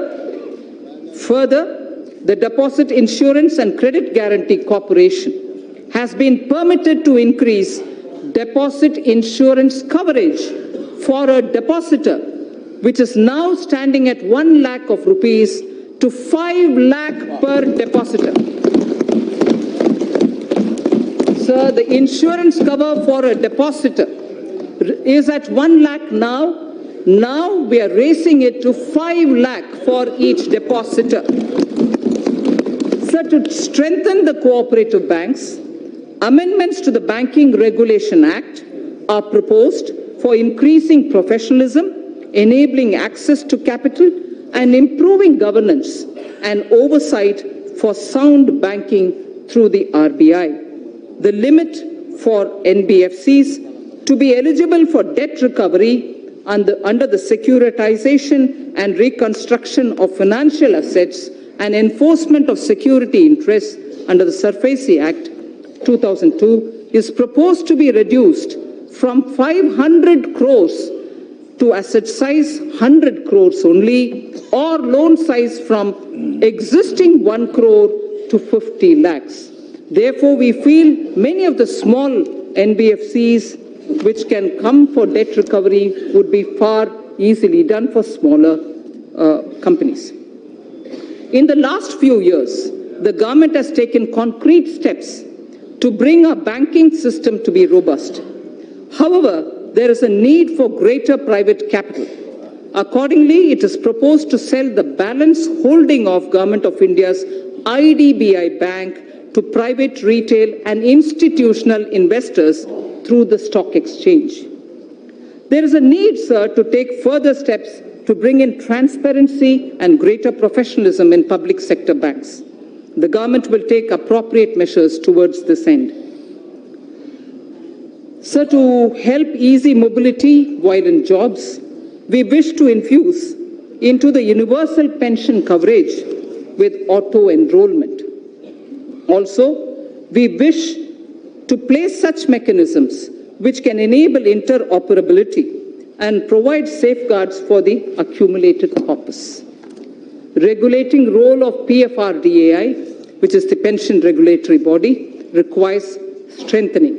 Necessary amendments would be carried out in Pension Fund Regulatory Development Authority of India Act that will also facilitate separation of NPS trust for government employees from the PFRDAI. This would also enable establishment of a pension trust by the employees other than from the government. I am confident that this will motivate citizens to plan for their old age. So this section, which I will now speak, will relate to the MSMEs. MSMEs are vital to keep the wheels of our economy moving. They also create jobs, innovate, and also risk takers, and they are risk takers. Several measures for the MSMEs have been taken in the past few years. There are more steps proposed in this budget also. I propose to make necessary amendments to the Factor Regulation Act 2011. This will enable NBFCs to extend invoice financing to the MSMEs through TREDS, thereby enhancing the economic and financial sustainability. Working capital credit remains a major issue for the MSMEs. It is proposed to introduce a scheme to provide subordinate debt for entrepreneurs of MSMEs. This subordinate debt to be provided by banks would count as quasi-equity and would be fully guaranteed through the Credit Guarantee Trust for medium and small entrepreneurs. The corpus of the CGT MSC would accordingly be augmented by the government. More than 5 lakh MSMEs have benefited from restructuring of debt permitted by RBI in the last year. The restructuring window was to end on 31st March 2020. Government has asked RBI to consider extending this window till 31st March 2021, one more year, so that whoever wants, they can go and approach. An app-based invoice financing loans product will be launched. This will obviate the problem of delayed payments and consequential cash flow mismatches for the MSME. Many mid-sized companies are successful domestically, but not in export markets. For selected sectors such as pharmaceuticals, auto components, and others, we propose to extend hand-holding support for technology upgradations, R&D, business strategy planning, and so on. A scheme of 1,000 crore rupees will be anchored in the Exim Bank together with the SIDBI. Both these institutions would contribute 50 crores each. This 100 crore would be achieved towards equity and technical assistance. Debt funding of 900 crores from banks would be made available.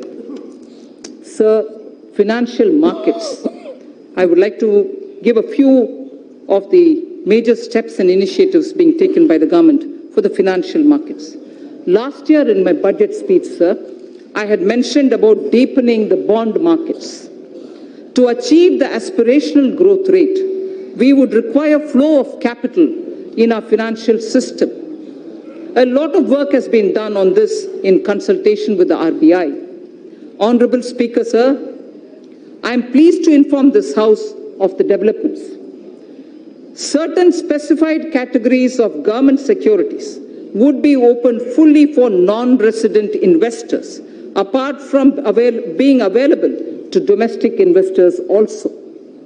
The limit for FPI in corporate bonds, currently at 9% of outstanding stocks, will be increased to 15% of the outstanding stock of corporate bonds.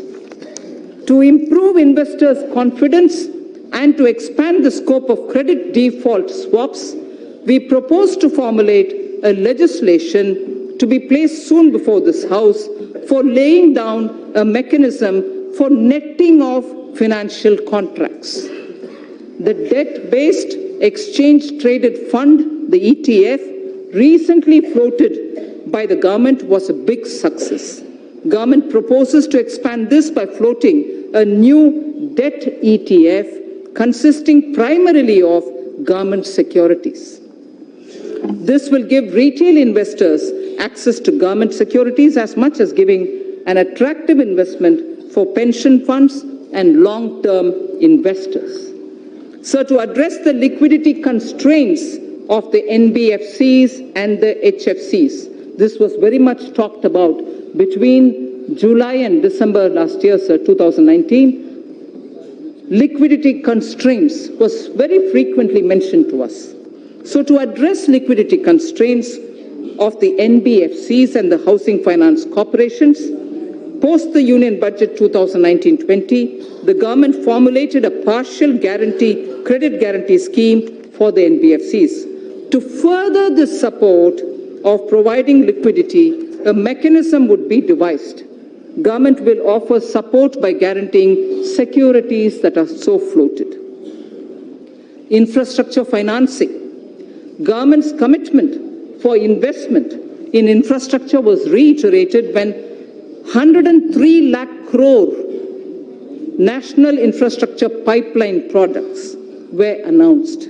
I would also like to inform that about 22,000 crores of rupees has already been provided as support for infrastructure pipeline. On December 31st, if honorable members would recall, the national pipeline consisting of more than 6,500 projects were announced.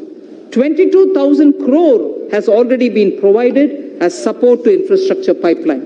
This would cater for equity support to infrastructure finance companies such as the IIFCL and a subsidiary which is of NIIF. So two institutions, IIFCL and the subsidiary of NIIF, take it. They would leverage it as permissible to create financing pipeline of more than 1 lakh crores. This would create a major source of long-term debt financing for infrastructure projects and fulfill a long-awaited requirement. Sir, the IFSC GIFT City has the potential to become a center of international finance as well as a center for high-end data processing. GIFT IFSC has an approved free trade zone for housing vaults. It already has 19 insurance entities, 40 banking entities. It has also provided for setting up of precious metals, testing laboratories for them, and refining facilities also. With the approval of the regulator, GIFT City would now set up an international bullion exchange in GIFT City IFSC as an additional option for trade by global market participants. This will enable India to enhance its position worldwide, create jobs in India, and will lead to better price discovery of gold. Sir, in the recent years, there has been a surge in trading volumes of Indian rupee in the offshore financial centers. The government and the RBI has taken various measures to permit rupee derivatives to be traded in the International Financial Services Center at GIFT City, Gujarat. So just a very quick word on disinvestment. Listing of companies on stock exchanges brings discipline, and it disciplines the company and provides access to financial markets and unlocks its value. It also gives opportunity for retail investors to participate in the wealth so created. The government now proposes to sell a part of its holding in the LIC by way of initial public offer. Initial public offer. Sir, fiscal management. The 15th Finance Commission. The 15th Finance Commission has given its first report pertaining to financial year 2020-2021. In the spirit of cooperative federalism, I am pleased to announce that we have in substantial measure accepted the recommendations of the Commission. The Commission would submit its final report to the President during the latter part of the year for 5 years beginning 2021-22. It is decided to transfer to the GST Compensation Fund balances due out of the collection of the years 2016-17 and 17-18 in 2 installments. Hereinafter, transfers to the fund would be limited only to the collection by way of GST compensation cess. A fundamental overhaul of centrally sponsored schemes and central sector schemes is necessary so that we can align them with emerging social and economic needs of tomorrow and to ensure that scarce public resources are spent optimally. Recently, there has been a debate over transparency and credibility of the projected fiscal numbers. Let me assure the House that the procedure adopted is compliant with the FRBM Act. This is also consistent with the practices hitherto followed. However, for greater clarity, I have enumerated those central government debt that are not part of the market borrowing and are used to fund the expenditure at the annex. I'd like to repeat this line, sir.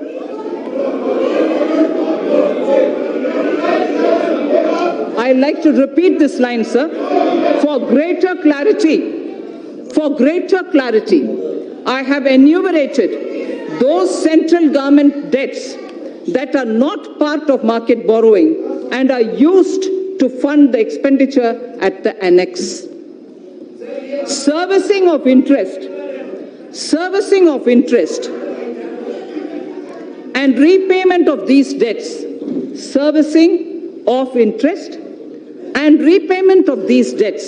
as hitherto done, are done out of Consolidated Fund of India. So now I come to some numbers.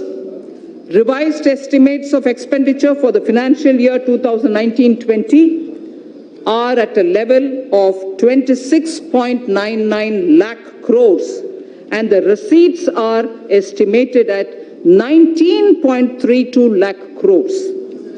We have estimated nominal growth of GDP for the year 2020-21 on the basis of trends available at 10%. Accordingly,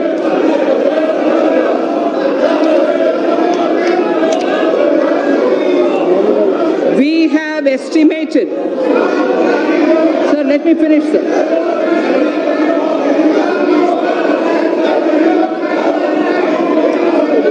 So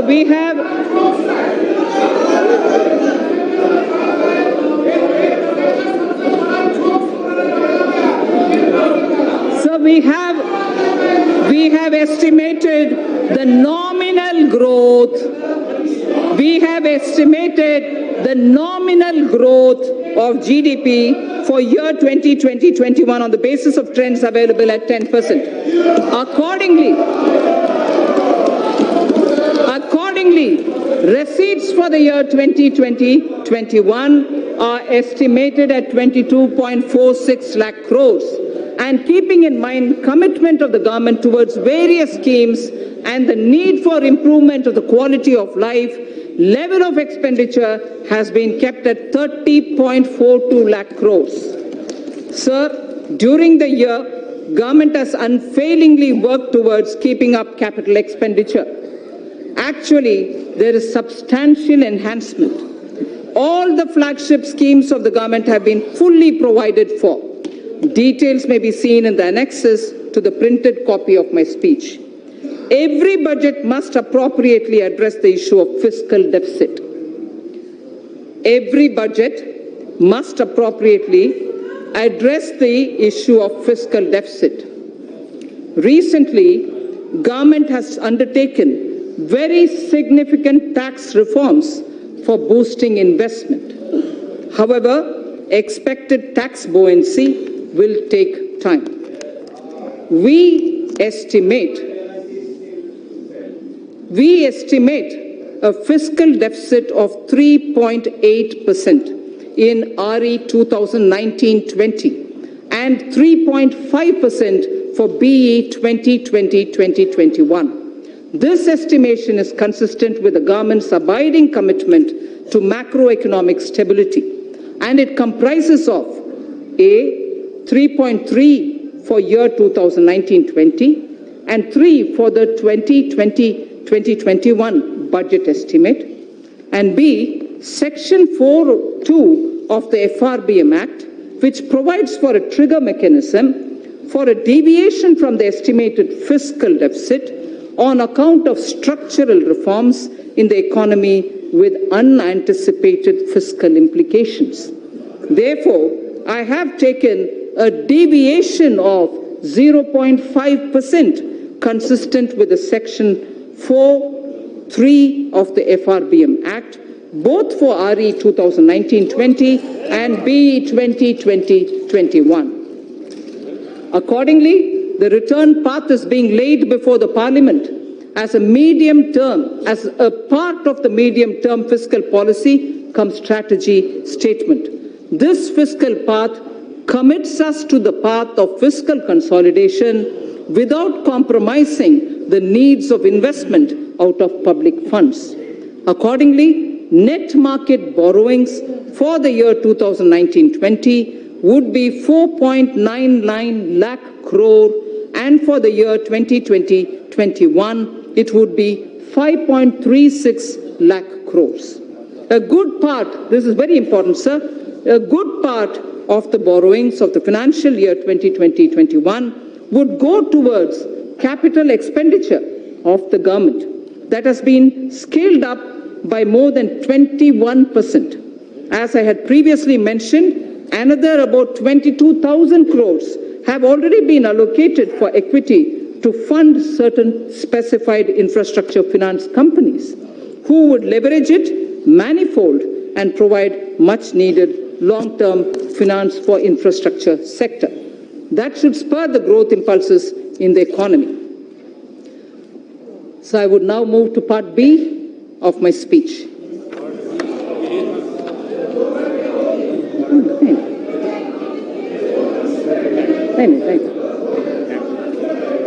Direct tax.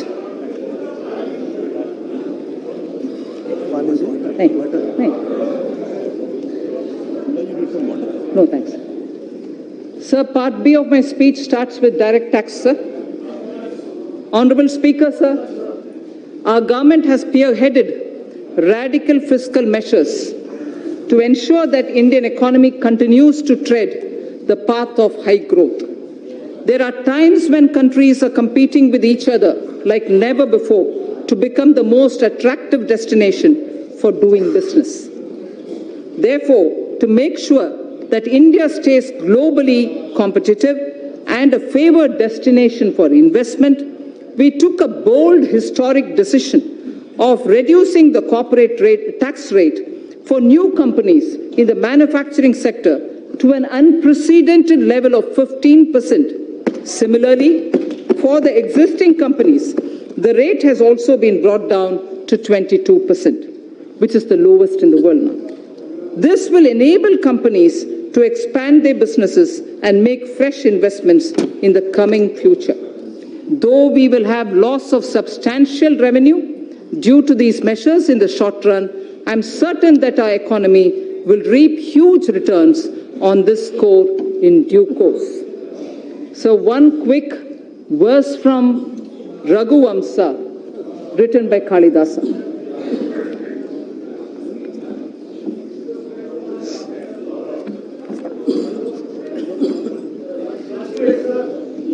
Prajanam eva bhutyartham satabhyo balim agrahit. Prajanam eva bhutyartham satabhyo balim agrahit. Sahasra gunam utsrashtam adatte hi rasam ravihi. Surya, the sun, collects vapor from little drops of water. He collects only from little drops of water. So does the king. They give back copiously. They collect these from the people only for their well-being. So the collection of taxes or the vapor from the water drops are only from small trickles, but they all go back to the people manifold. So the purpose of taxation and also the way in which it is done has been voiced even then. And this in Raghuvamsa refers to the Purvaja or the elders belonging to Ikshvaku dynasty, father of Ayodhyapati Rama, Dilipa, grandfather. It refers to Dilipa, the king. So in continuation of the reform measures already taken so far, the tax proposals in this budget will introduce further reforms to stimulate growth, simplify tax structure, bring ease of compliance, and reduce litigation. Personal income tax and simplification of taxation. So in the interim budget of 2019, our government exempted individuals having income up to 5 lakh of rupees from paying any income tax. Presently, an individual pays 20% on income between 5 lakh and 10 lakh and 30% on income between 10 lakh. That's the prevailing matrix. Further, currently the Income Tax Act is riddled with various exemptions and deductions which make compliance by the taxpayer and administration of Income Tax Act by the tax authorities a burdensome process. It is almost impossible for a taxpayer to comply with income tax law without taking the help from professionals. In order to provide significant relief to the individual taxpayers and to simplify the income tax law, I propose to bring a new simplified personal income tax regime wherein income tax rates will be significantly reduced for the individual taxpayers who forego certain deductions and exemptions. Under the new regime, sir, an individual shall be required to pay tax at the reduced rate of 10% for income between 5 lakhs to 7.5 lakhs against the prevailing 20%. So anyone who's earning between 5 to 7.5 lakhs, sir, today pays 20%. We are now reducing it in the new regime, which is devoid of exemptions, to 10% only. So 20% comes down to 10%. Sir, the next example. For income between 7.5 lakhs to 10 lakhs, I earlier said about 5 to 7.5, now I'm saying about 7.5 to 10 lakh. So for income between 7.5 lakh to 10 lakh, he or she will pay at the reduced rate of 15% only against the current prevailing 20%. Sir, similarly, for the income between 10 lakhs to 12.5 lakhs, presently the tax is 30%. For income between 10 lakh to 12.5 lakh, the present prevailing rate is 30%. That is now being brought down to 20% only. Sir, the income between, I spoke about 10 to 12.5 lakhs. Now, 12.5 lakhs to 15 lakhs will be taxed. At the moment, 12.5 to 15 lakhs is taxed at 30%. Now, those earning between 12.5 lakhs to 15 lakhs will be charged at 25% only. Sir, incomes above 15 lakhs will be continued at 30%, but no exemptions at all. Those earning up to 5 lakhs shall not pay any tax either in the old regime or in the new regime. So the proposed tax structure will provide significant relief to taxpayers and more so to those in the middle class. I just want to very clearly read out 0 to 2.5 lakh, exempt now, will be exempt in the new scheme also. 2.5 lakhs to 5 lakhs, 5% now will be 5% in the new tax rate. 5 to 7.5 lakhs, 20% now will become 10% in the new rate. 7.5 to 10 lakhs, 20% now will be 15% in the new. 10 to 12.5 lakh, 30% now will now come to 20%. 12.5 to 15 lakh, 30% now, 25% in the new rate. Above 15 continues at 30%. In the new tax regime, sir, substantial tax benefit will accrue to a taxpayer depending upon the exemptions and deductions claimed by him. For example, just to make it clear, for example, a person earning 15 lakh of rupees in a year and not availing any deductions whatsoever will pay 1,95,000 as compared to 2,73,000 that is paying now in the old regime. So his tax burden shall be reduced by 78,000 rupees. That will be the reduction in the tax that he has to otherwise pay. Then this is the example of somebody who earns 15 lakhs. He would still be a gainer. He would still be a gainer in the new regime even if he was taking deduction of 1.5 lakh under various sections of Chapter 6A of the Income Tax Act under the old regime. The new tax regime, sir, shall be optional for taxpayers, so there's no compulsion. Those who want to be in the old regime can continue to be in the old regime, in the old rates, in the whole sets of exemptions and deductions. But those who wish to come into the new are welcome to come into the new. An individual who is currently availing more deductions and exemptions under the Income Tax Act may choose to avail them and continue to pay the tax in the old regime. A new personal tax income tax rates will entail estimated revenue foregone of 40,000 crores per year.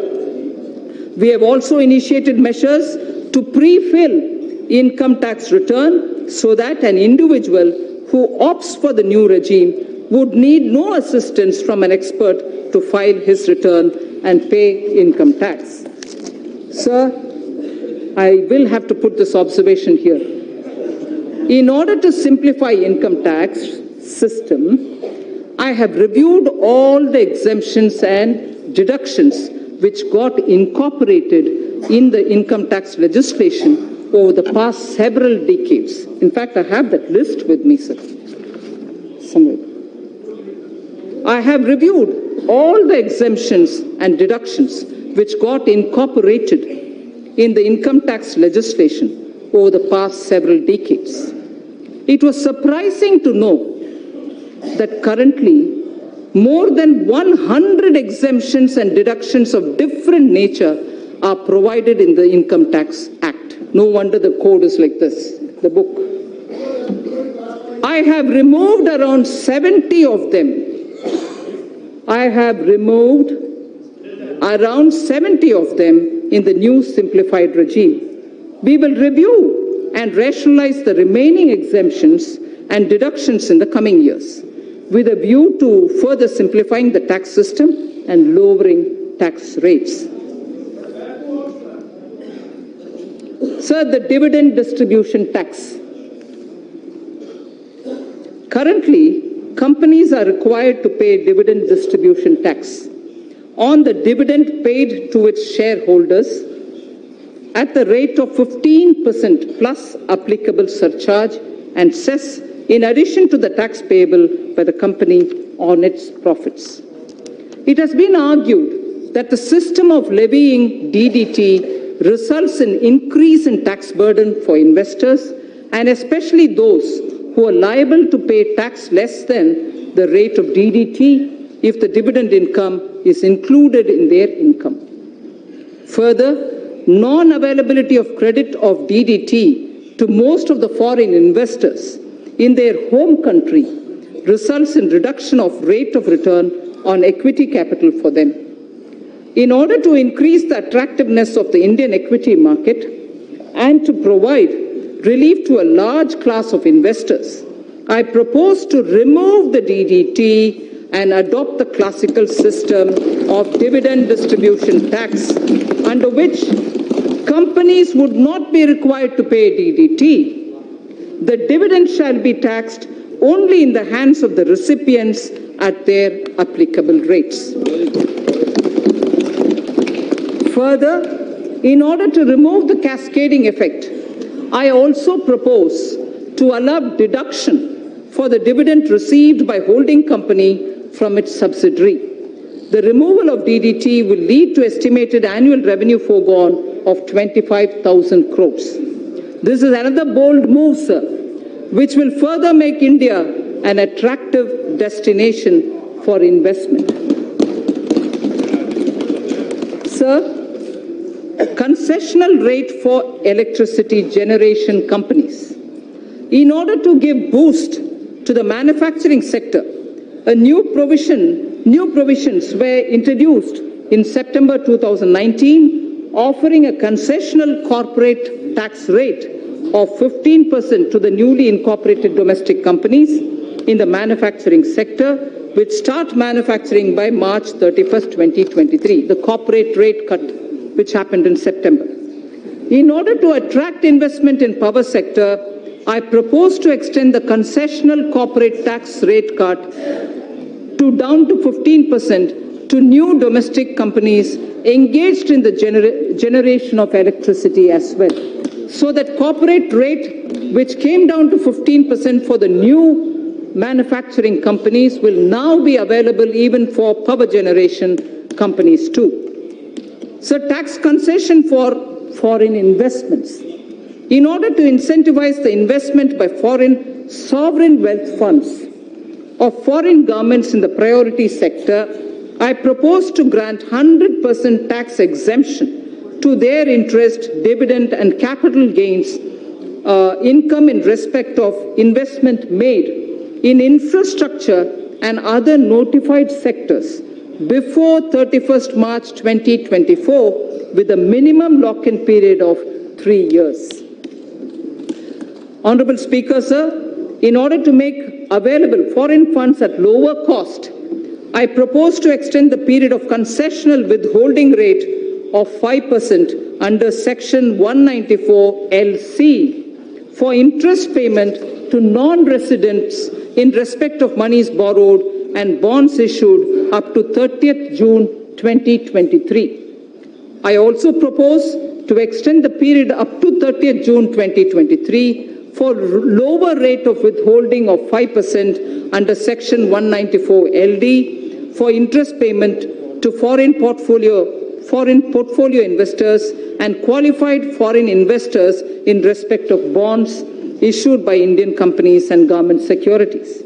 I further propose to extend the concessional rate of withholding of 5% under Section 194 LD to the interest payment made on the municipal bonds.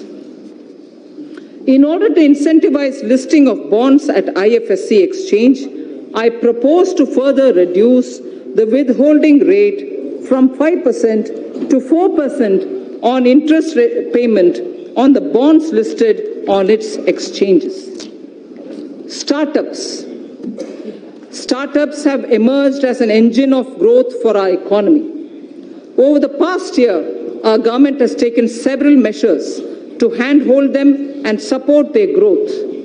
During their formative years, startups generally use Employee Stock Option Plan, the ESOP, to attract and retain highly talented employees.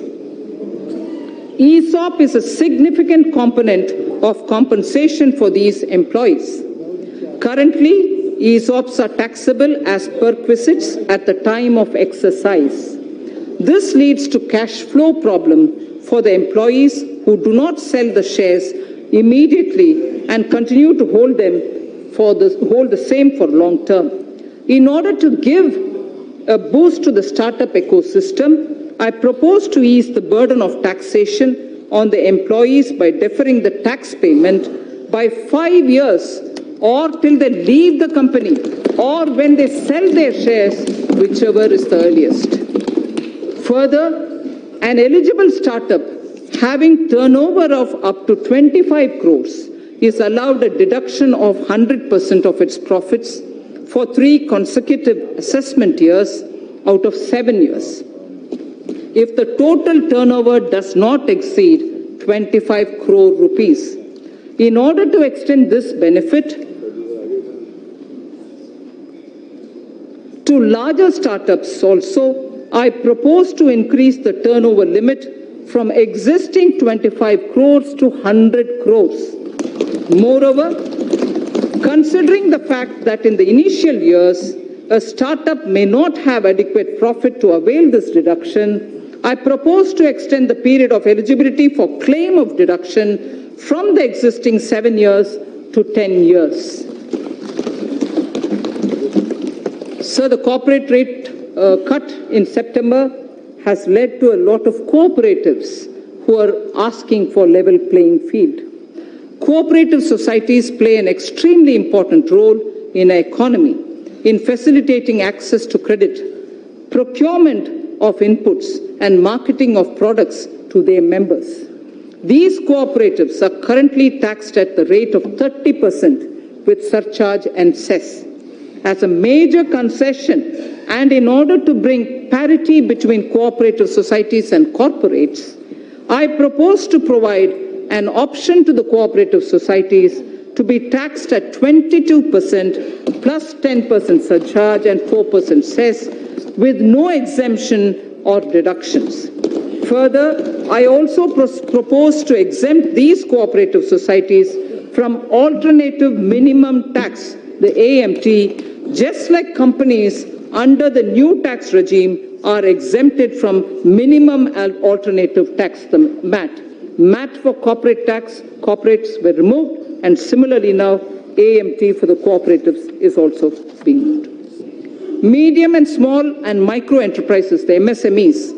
Currently, businesses having turnover of more than 1 crore rupees are required to get their books of accounts audited by an accountant. In order to reduce the compliance burden on small retailers, traders, shopkeepers who comprise the MSME sector.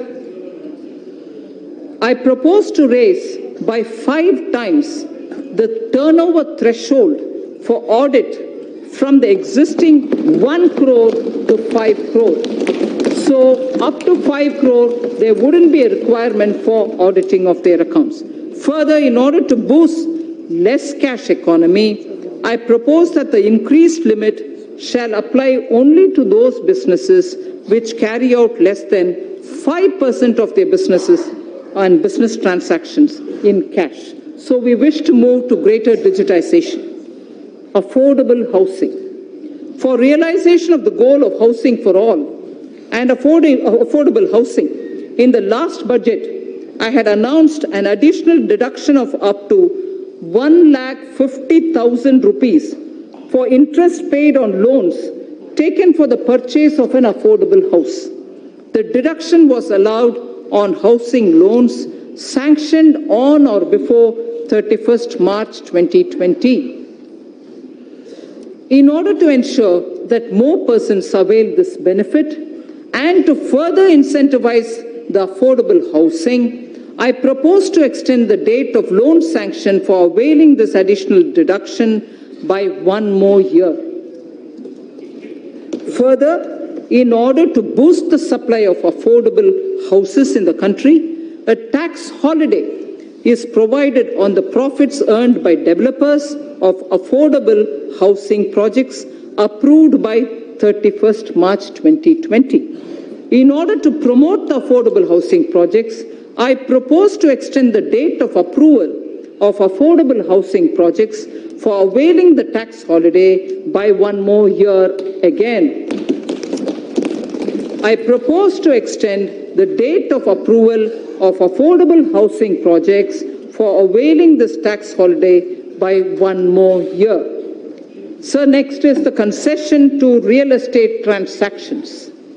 Currently, while taxing income from capital gains, business profits, and other sources in respect of transactions in real estate, if the consideration value is less than the circle rate by more than 5%, the difference is counted as income both in the hands of the purchaser and the seller. In order to minimize hardship in the real estate transaction and provide relief to the sector, I propose to increase the limit from 5% to 10%. Charity institutions. Acknowledging the important role played by the charitable institutions in the society, the income of these institutions is fully exempt from taxation. Further, donation made to these institutions are also allowed as deduction in computing taxable income of the donor. Currently, a taxpayer is required to fill the complete details of this in the donation done in the income tax return for availing deduction. In order to ease the process of claiming deduction for donation, it is proposed to pre-fill the donee's information in taxpayer's return on the basis of information of donations furnished by the donee. This would result in hassle-free claim of deduction for the donation made by the taxpayer. Further, in order to claim the tax exemption, the charity institution have to be registered with the income tax department. In the past, the process of the registration was completely manual and scattered all over the country. In order to simplify the compliance for the new and existing charity institutions, I propose to make the process of registration completely electronic, under which a unique registration number shall be issued to all new and existing charity institutions. To facilitate the registration of the new charity institution, which is yet to start their charitable activities, I propose to allow them provisional registration of 3 years. Faceless appeals. Our government is committed to bringing in transformational changes so that maximum governance is provided with minimum government. In order to impart greater efficiency, transparency, and accountability to the assessment process, a new faceless assessment scheme has already been introduced. Currently, most of the functions of the income tax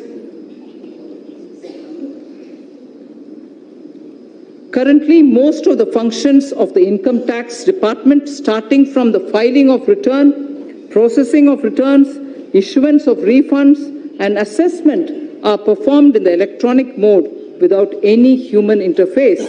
In order to take the reforms initiated by the department to the next level and to eliminate human interface, I propose to amend the Income Tax Act so as to enable faceless appeal on the lines of faceless assessment.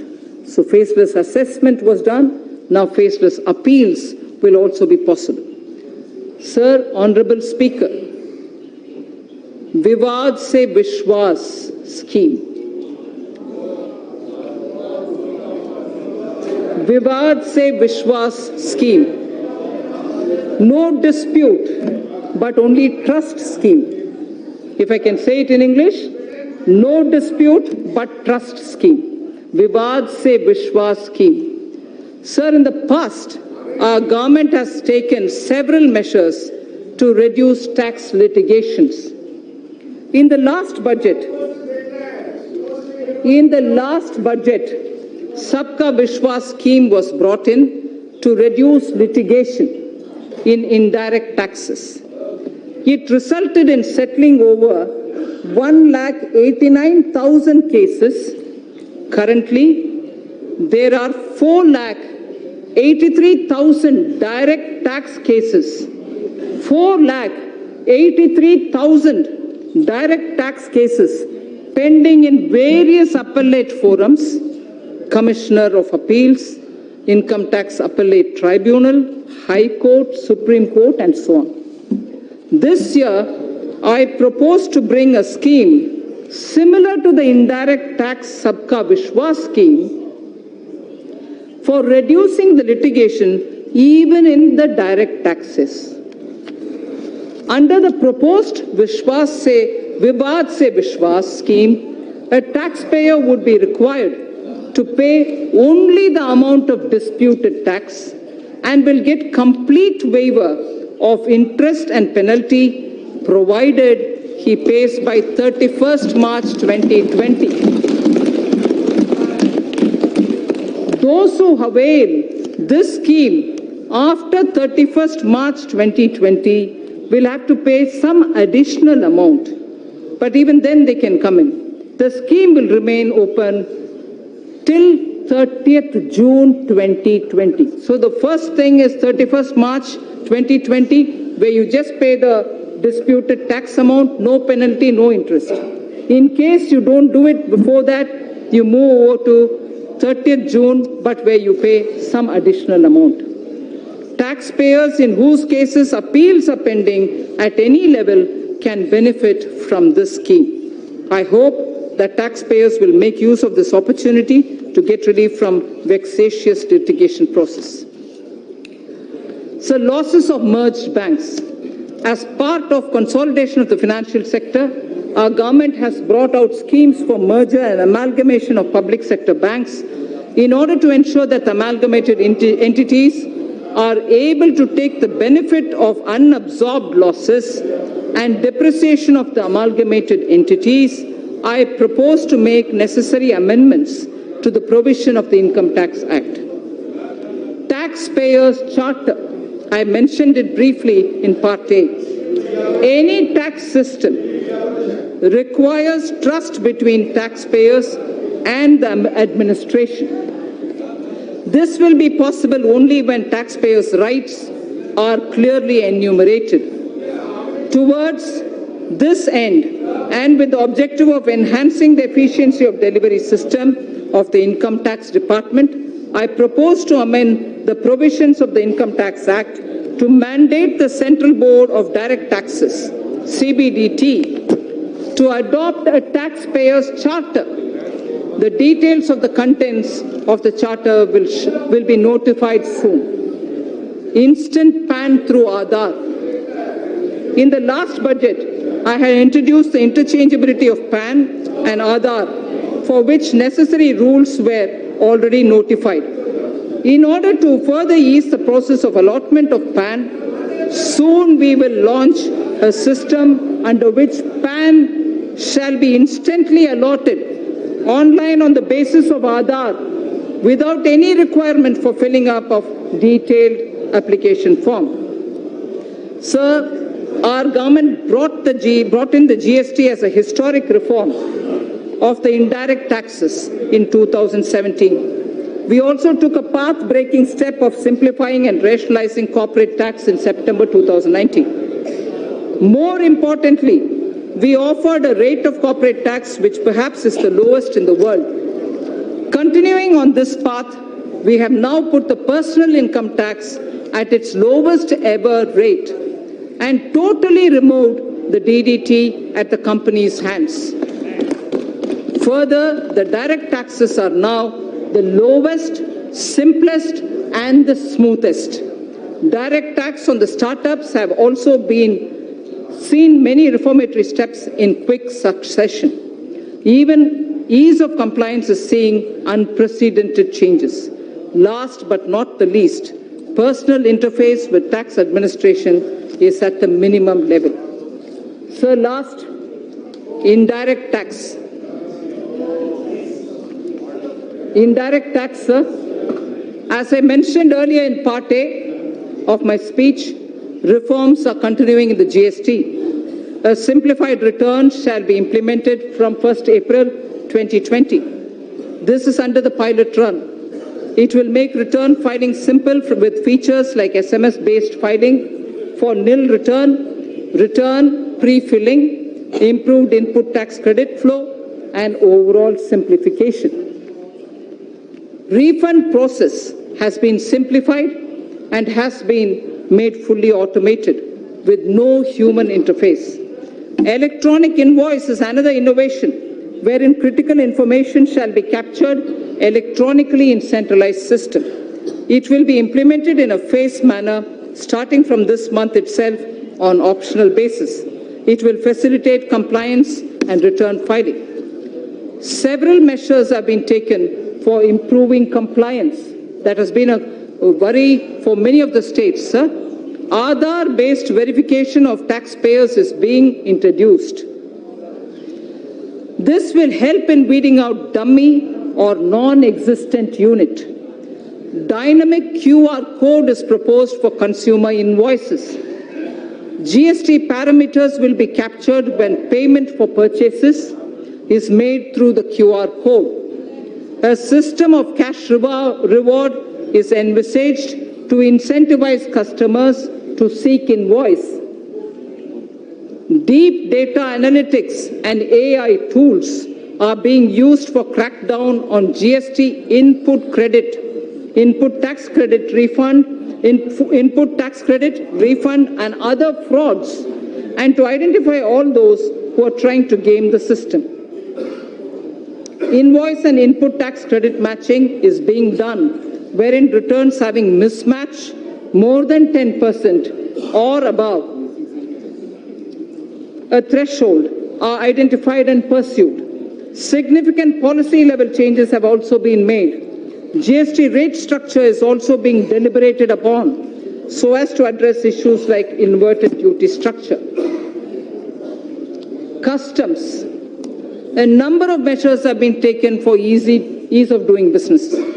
India's quantum leap in the trading across border parameter of ease of doing business rankings by the World Bank is a testimony to these efforts. India's rank on this parameter improved from 146 to 80 in 2018 and further to 68 in 2019. Measures have also been taken for providing a level playing field to our domestic manufacturers, particularly the MSME sector, and for securing our borders. It has been observed that imports under free trade agreements are on the rise. Undue claims of FTA benefits have posed threat to domestic industry. Such import require stringent checks.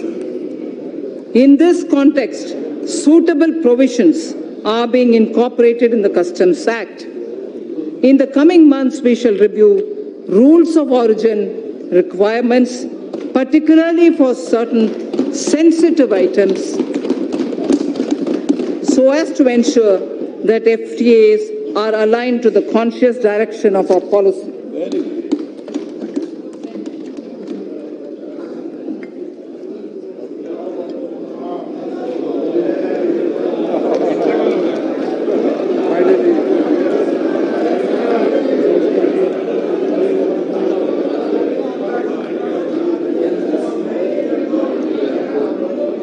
Speaker, sir, we are also strengthening provisions relating to safeguard duties, which are applied when surge in imports causes serious injury to domestic industry. Amended provisions shall enable regulating such surge in imports in a systematic way. The provisions for checking dumping of goods and imports of subsidized goods are also being strengthened for ensuring level playing field for domestic industry. These changes are in line with international best practices. Exemptions from customs duty have been given in the public interest from time to time. However, a number of these have outlived their utility or have become outdated. On review, certain exemptions are being withdrawn. Remaining customs duty exemptions shall be comprehensively reviewed by September 2020 for taking a view on their relevance. I propose to crowdsource suggestions for such reviews. Suggestions would also be invited in respect of the customs laws and procedures for aligning them with the needs of changing times. Sorry.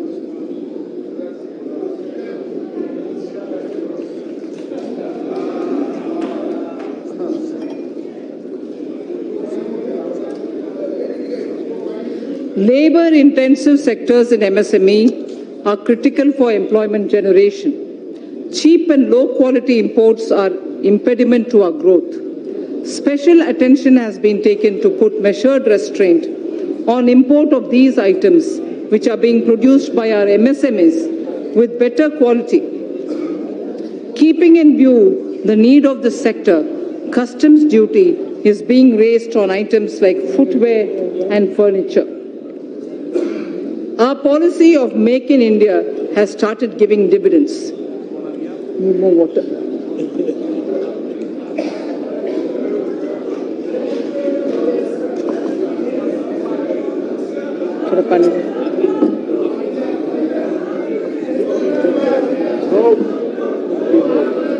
Our policy. Our policy of Make in India has started giving dividends. India is now making world-class goods and exporting such products. We have made considerable progress in medical equipments too. Thank you. We have made considerable progress in medical equipment too. Till a few weeks back, we were dependent on imports for medical equipment. Now, not only we are manufacturing medical equipment, but also exporting them in large quantities. This sector deserves further fillip. Government has also been committed to provide health services to all. Ayushman Bharat has made it possible to achieve the twin objectives of giving impetus to the domestic industry and also to generate resources for health services. I propose to impose a nominal health cess by way of duty of customs on the imports of medical equipment, keeping in view that these goods are now being made significantly in India.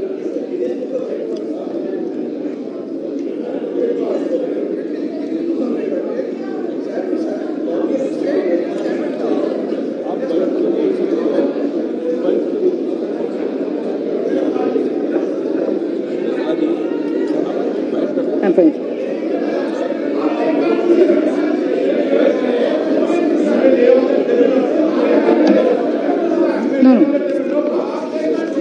There are only 2 more pages. To achieve the twin objectives of giving impetus to the domestic industry and also to generate resources for health services,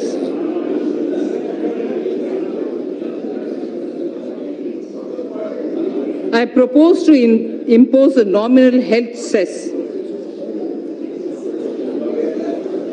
Should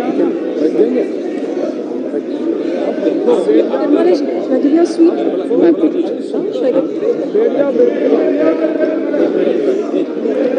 In case you feel like having a sweet, just take something. So No, I've got a sweet.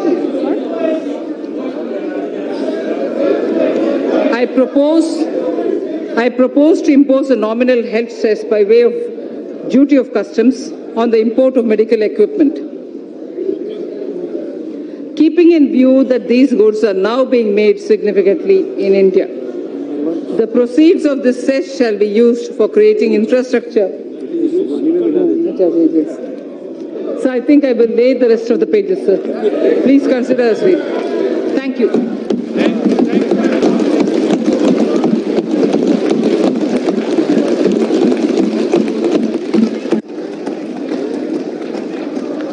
माननीय सदस्य please, माननीय सदस्य please अपने अपने स्थान बैठे आप।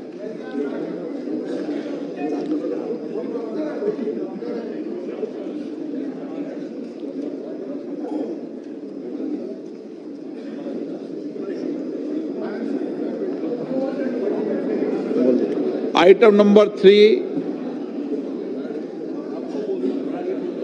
श्रीमती निर्मला सीतारमण जी statement सभा पटल पर रखें। Sir, item number 3, with your permission, I rise to lay on the table of the following statements under Section 3(1) of the Fiscal Responsibility and Budget Management Act 2003, medium-term fiscal policy cum fiscal policy strategy statement and macroeconomic framework statement.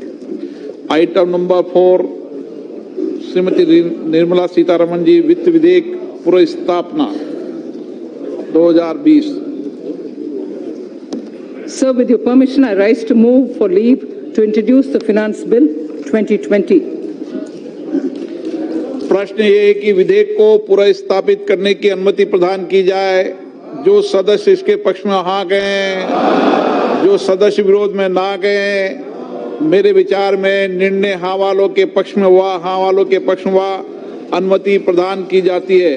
माननीय मंत्री जी, अब विधेयक पुनर्स्थापित। Sir, I introduce the bill. सभा की कार्रवाई सोमवार दिनांक 3 फरवरी 2020 को सुबह 11 बजे तक के लिए स्थगित की जाती है।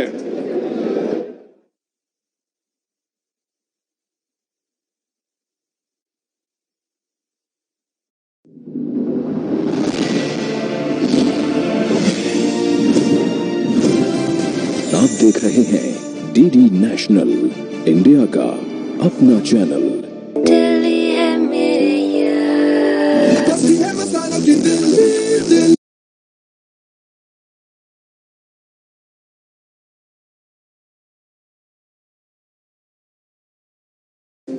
And of course, Ajay Kumar, the Defense Secretary. Everybody's waiting for the arrival of Prime Minister. What a proud day it is for the friends and family, teachers and trainers who are here in full strength to encourage the cadets, distinguished guests, senior officers, diplomats, all optimistic because many of these cadets will join the defense forces and make India proud. Justly, in a way, it's a great day for the Prime Ministers also. I'm sure he would like to rejuvenate himself, meeting the young cadets. They say like the boys' day out or the kiddos' day out, it's going to be a great Prime Minister's day out amidst these boys and girls. That's right. The moment you hang around with the youth, you feel youthful inside. It's almost like your inner child comes to the fore. And that's exciting, of course, for the NCC cadets, because they're going to meet the Prime Minister of India at such close quarters, and also for the Prime Minister and the other distinguished guests who are present here. It's a chance to go back to the nostalgia of their youth. Formed in 1948, NCC, and first sports, adventures and all these things started in 1951, but parade in this form started from 1954, and from 1954 till 2020, it's always Prime Minister who has been having a day with the cadets over here, and that day is 28th January, and today is also the birth anniversary of that Field Marshal Cariappa, on whose ground this parade will be held now. Field Marshal Cariappa was born in 1899 on 28th January. बहुत ही खास दिन, और प्रधानमंत्री श्री नरेंद्र मोदी ने कुछ वर्ष पहले इसी प्रधानमंत्री एनसीसी रैली की